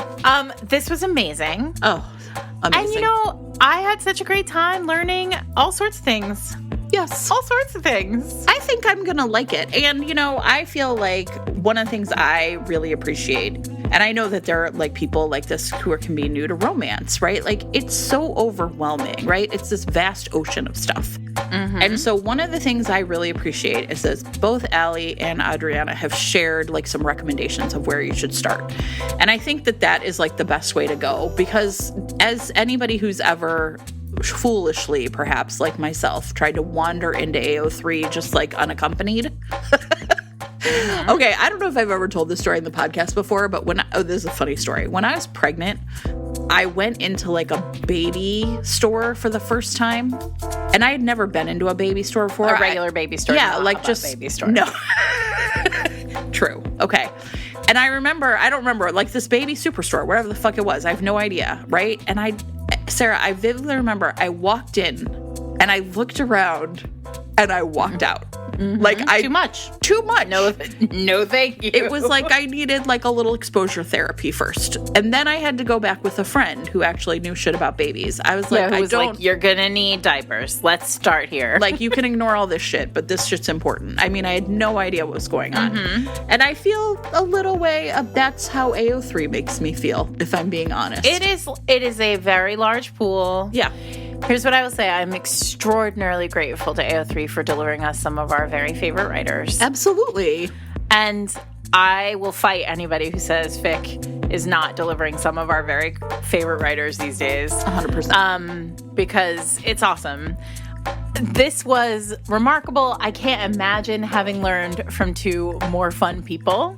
100%. I am ready for the Hazelwood Herrera. Oh my God, it's perfect. It's like they need to write a paper, like an academic paper. They need a theory, the Hazelwood Herrera theory. Oh yeah, or if we were shipping them, they would be like Adriani. I don't know, Allie. See, maybe Allie Dra. Herrera Wood.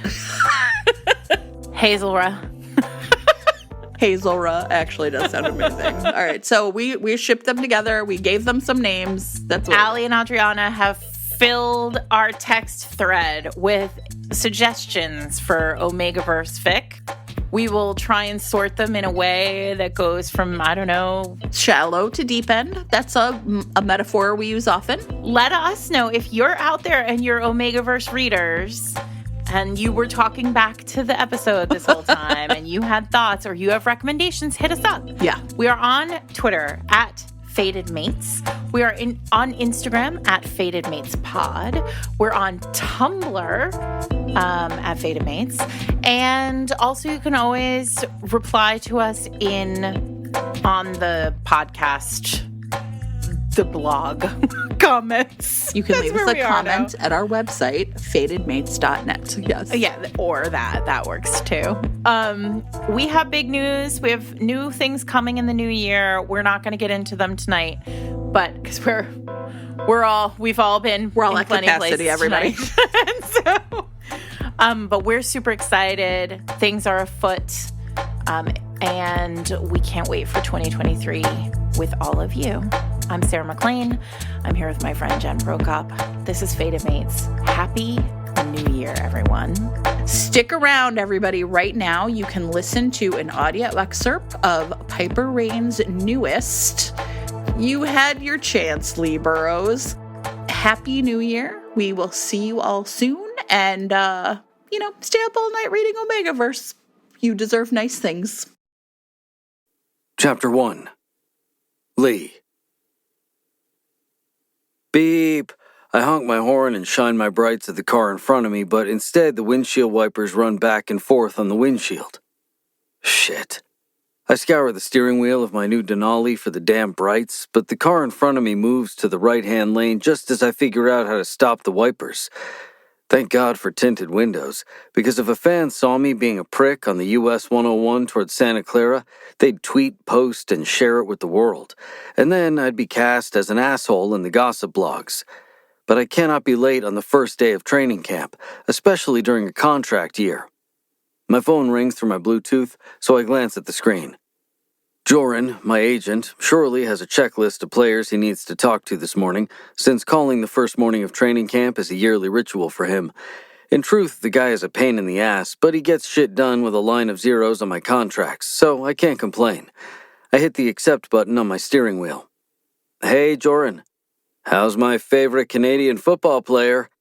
I'm your only client from Canada who plays football. I check my blind spot over my shoulder and change lanes, pushing down on the accelerator. Coach doesn't accept tardiness, not even from his number one guy. Me. Semantics, he says before I hear his muffled voice, his hand over the receiver, talking to his assistant. I chuckle.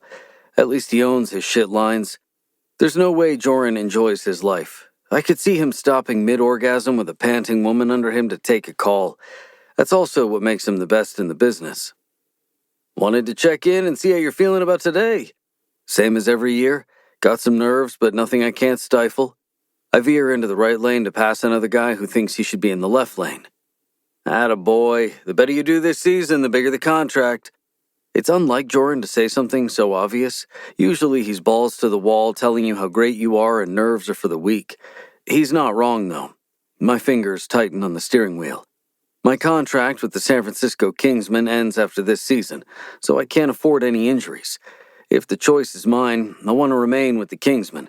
But if they do release me, I don't want to give another team a reason to lowball me. I love the life I've built in San Francisco. The city, my teammates, and the coaching staff are awesome. I've got a good thing going here, and I'm not ready for it to end. My childhood taught me what it feels like when a good thing ends, and I'm not a fan, nor do I want to repeat it.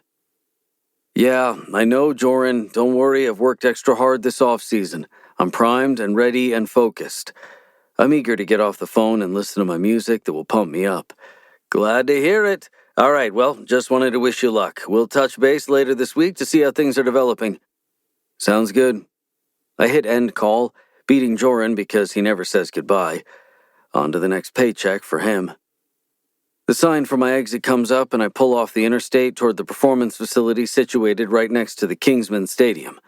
After I park my car, gather my shit, and go inside, it doesn't take long before I'm met with the familiar faces of my teammates and coaching staff in the hallways. I say a quick hello to all of them, but continue on my way, anxious to get the first day of training camp over with. My nerves always dissipate after my first throw, as long as it's a good one and lands in the hands of one of our receivers. I walk into the locker room to my locker. You ready to do this? My teammate and best friend, Miles Cavanaugh, stands in front of his locker next to me. Miles and I played together at University of Michigan, and somehow were lucky enough to end up on the same team a couple years ago. Ready as ever. He pulls me in for a brief hug before I drop my bag in front of my locker. All my gear neatly hangs in its designated spots. Along with my helmet, my locker holds all the team shorts and shirts emblazoned with my number and name for upcoming days like today, when I guarantee we'll find out who sat on their ass all off-season versus those who didn't. I never tire of seeing my name on the back of an NFL jersey, and I try to never take for granted that my dream has come true. Fuck, Cavanaugh, it's too early in the season to smell that shit. Darius Jones, one of our defensive ends, steps into the locker room and covers his nose with his shirt. How can you sit next to him while he drinks that, Burrows? I think I've grown immune to it over the years, I say. Miles is known for his juice cleanses and any new healthy fad. I swear every single one of them should have a warning. May need nose plug to consume. What happened to the dreads? I asked Darius. His hair is cropped close to his rich brown skin. Had to make myself less appealing. Too many ladies wanted a piece of me. The locker breaks into laughter, easing some of the tension. Some of the guys are shoo-ins for this season, but some are still chasing the dream.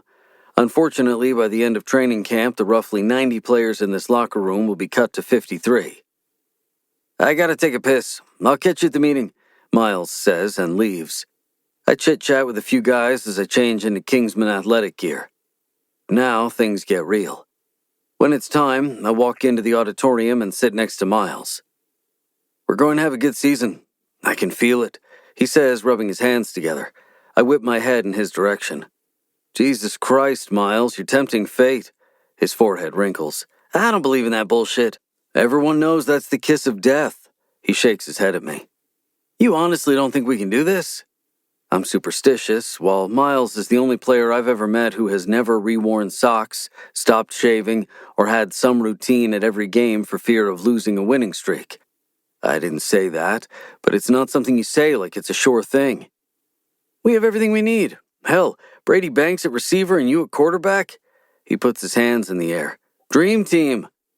And he shrugs like the cocky asshole he isn't.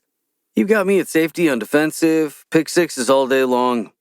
He pretends to catch a ball and run. I can't stop laughing at my best friend. He's really not conceited, so when he pretends to be, I enjoy every minute of it. He turns to me, seeing I'm still not convinced he just put a spell on us. "Whether we say it or not doesn't change the outcome. It's our hard work, our confidence, and our attitude that will get us to the Super Bowl." He smacks my shoulder. "And that big contract you're looking for?"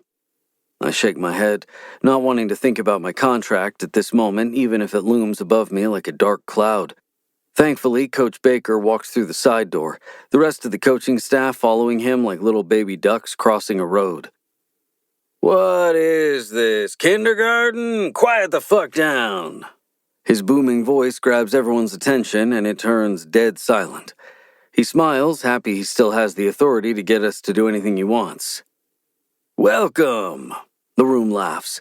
Coach Baker isn't a hard ass, but he is someone to fear. He's all about hard work and dedication. "Okay, for you newbies, I'm Coach Baker." He continues down the line, introducing all our coaches and staff. Lastly, he signals to Dr. Carlisle, our head athletic trainer. "And when you get injured, here is the man you see." Dr. Carlisle steps forward, shaking hands with Coach Baker as though they didn't talk to one another minutes earlier. His short, light brown hair is perfectly gelled, and he's dressed in the Kingsman polo and khaki shorts as if he's ready for his endorsement deal. I think the guy is kind of a dick.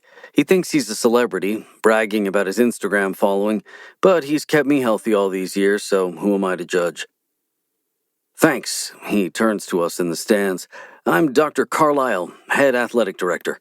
I look forward to having a great season with you all and doing our department's part to keep you healthy. I'll start by introducing our staff members.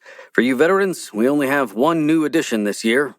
The group of athletic trainers comes out, and I'm busy cracking my neck from my shitty sleep last night, so I don't bother looking as he says the names I'm already familiar with. "Oh, shit," Miles whispers. "What?" I ask, looking down right as she emerges from the group. All the air in my lungs seizes as though I've been sacked by a 300-pound nose tackle. "It's her, right?" Miles turns to me. "Shayna?" "Kudrow." I finish for him, my eyes locked on her. "It's her. The woman I screwed over in college. The same woman I've never stopped thinking about." Chapter 2. An hour earlier. Shayna. "You got this, Shayna. Deep breaths. Deep breaths." I place my hand over my stomach to calm it.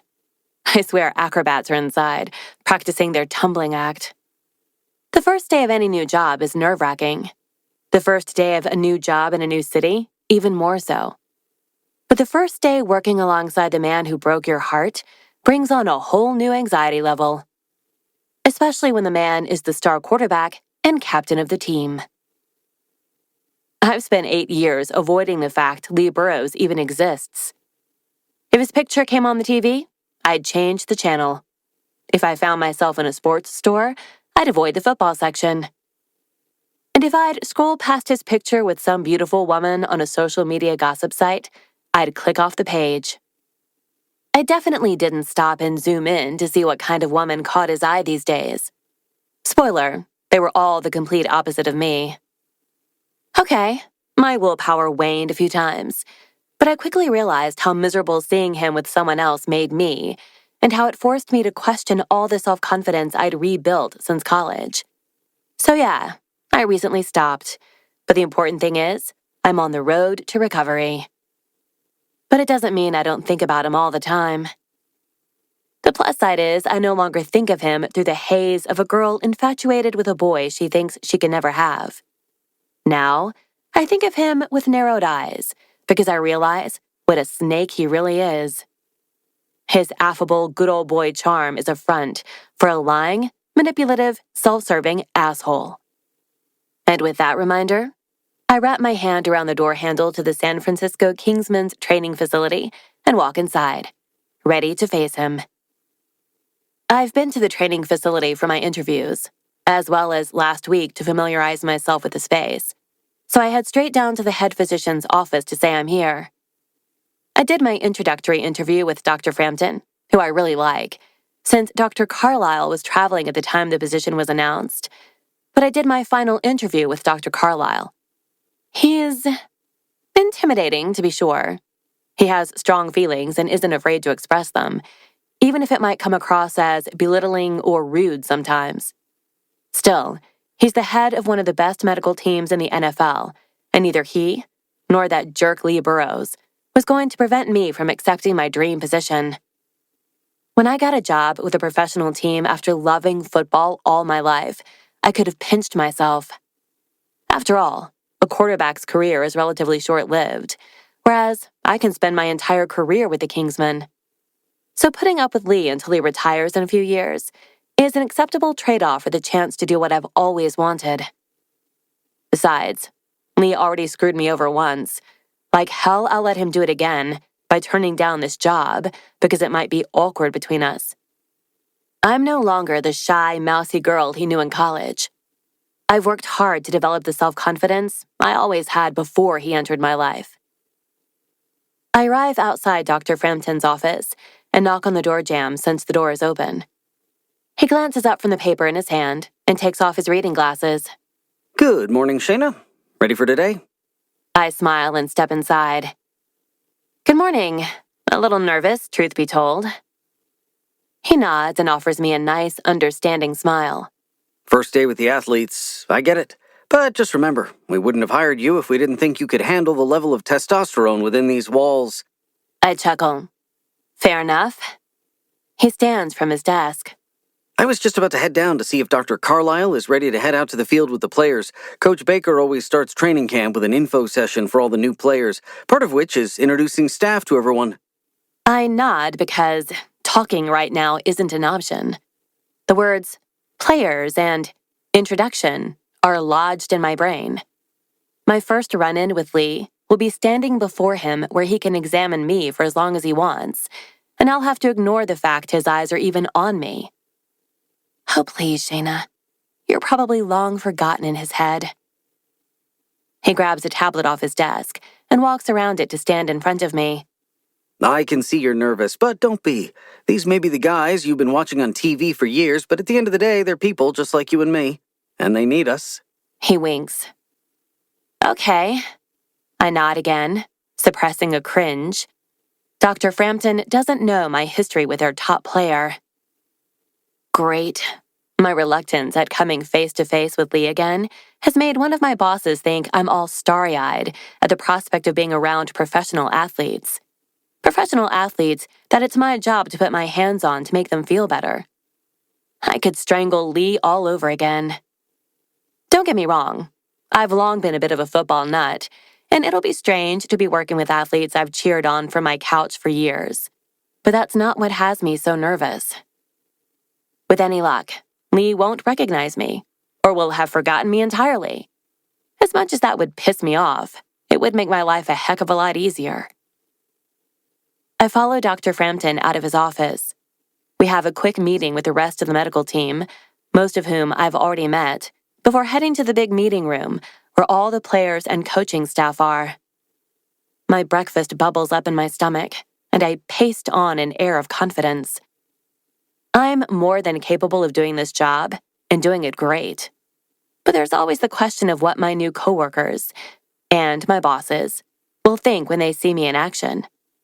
Not to mention setting eyes on Lee in person for the first time in years. He's the star of the show around here, And even if I'm probably going to want to spit in his face when I see him, I can never let anyone know. While Dr. Carlisle waits for Coach Baker to introduce him, I stand behind him, silently repeating my mantra that I have this. Lee isn't all that. He's just a guy who wronged me.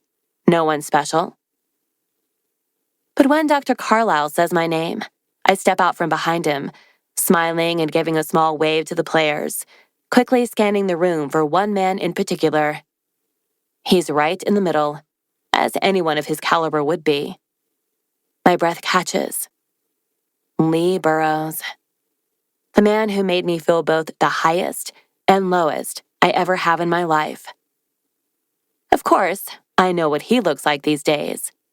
It's hard not to be aware of what the #1 quarterback in the country looks like. But the magazines and television don't do him justice. He's as attractive as ever, but the boy has grown into a man. His brown wavy hair is cropped short on the sides, and his angular jaw is covered in a dusting of facial hair. Even covered by his shirt and shorts, there's no doubt his muscles are bigger and stronger.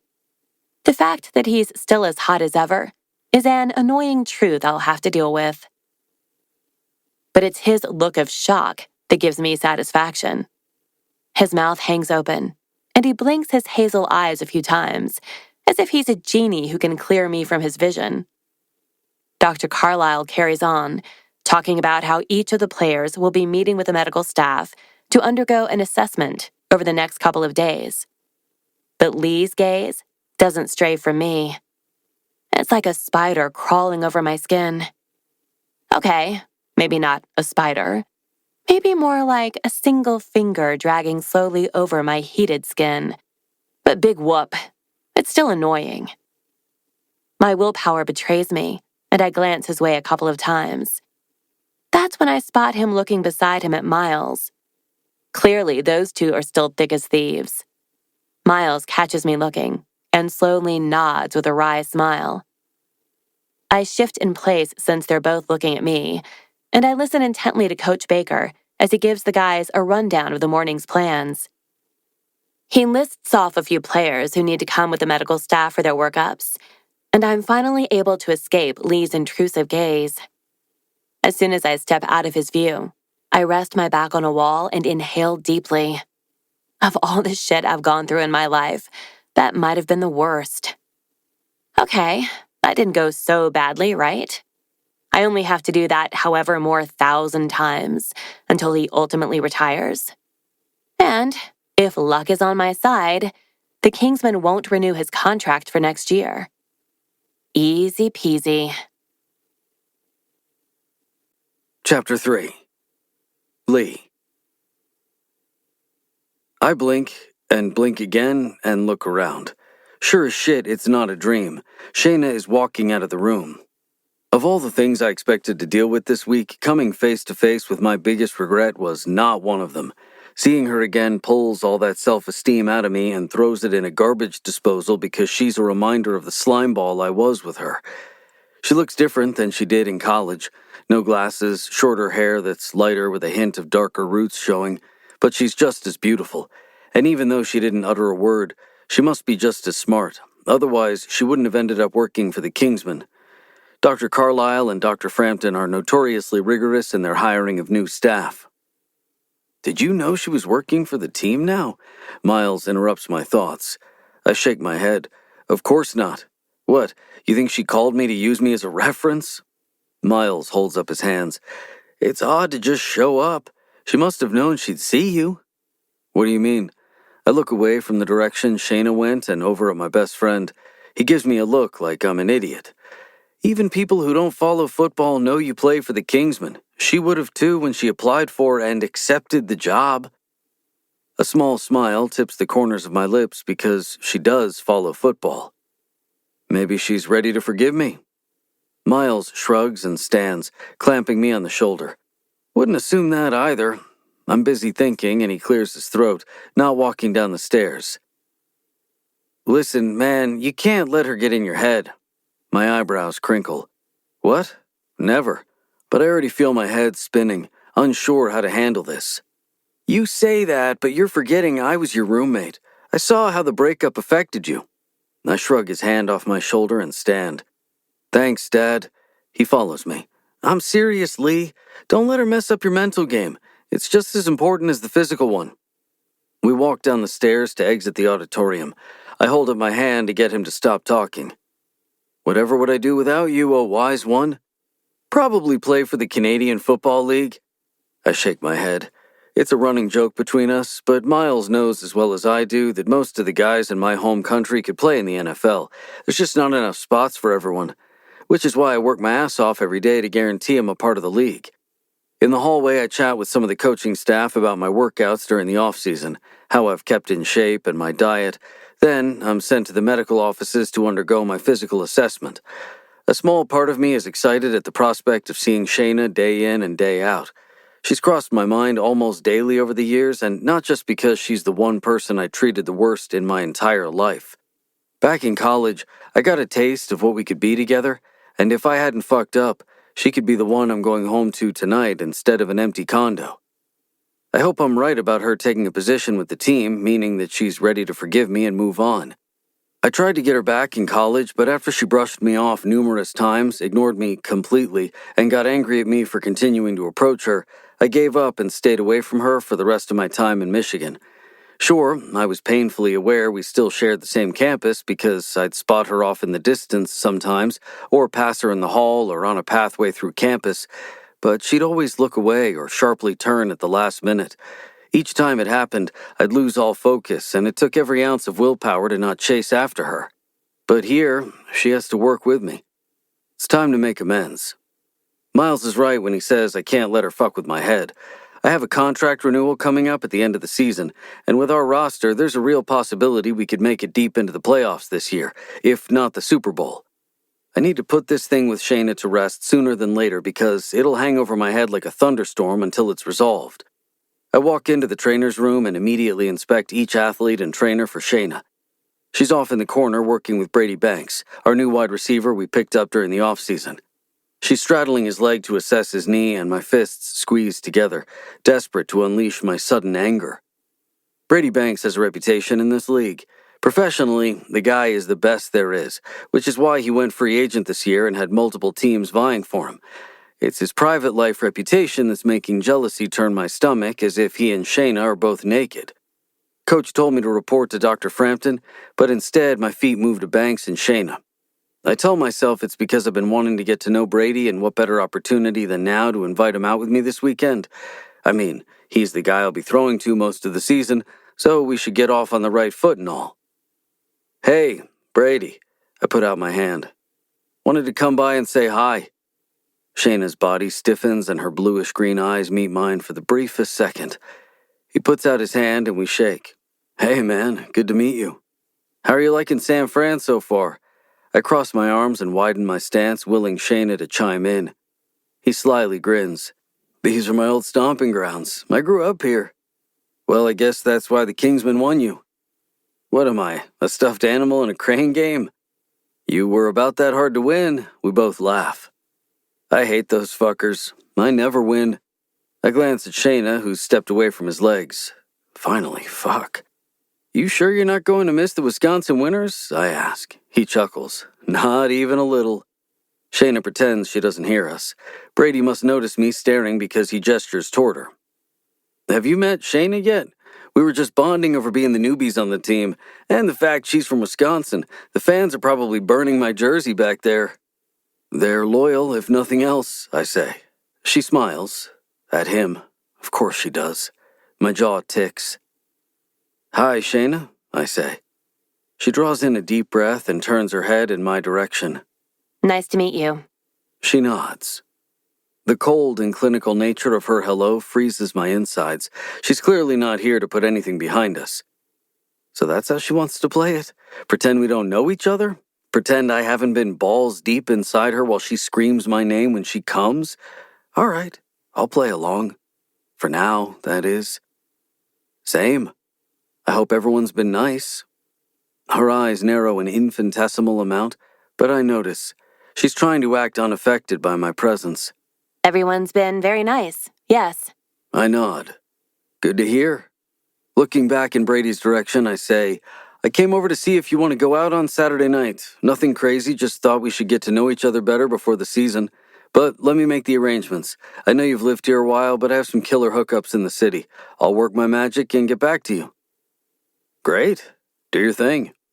I glance at Shayna one last time. It was nice to meet you. She nods, but doesn't bother making eye contact with me, instead focusing on stretching out Brady's foot. I reluctantly walk over to Dr. Frampton. She's clearly still giving me the cold shoulder. Guess that means I'll have to try harder to warm her up. For both of our benefits this season.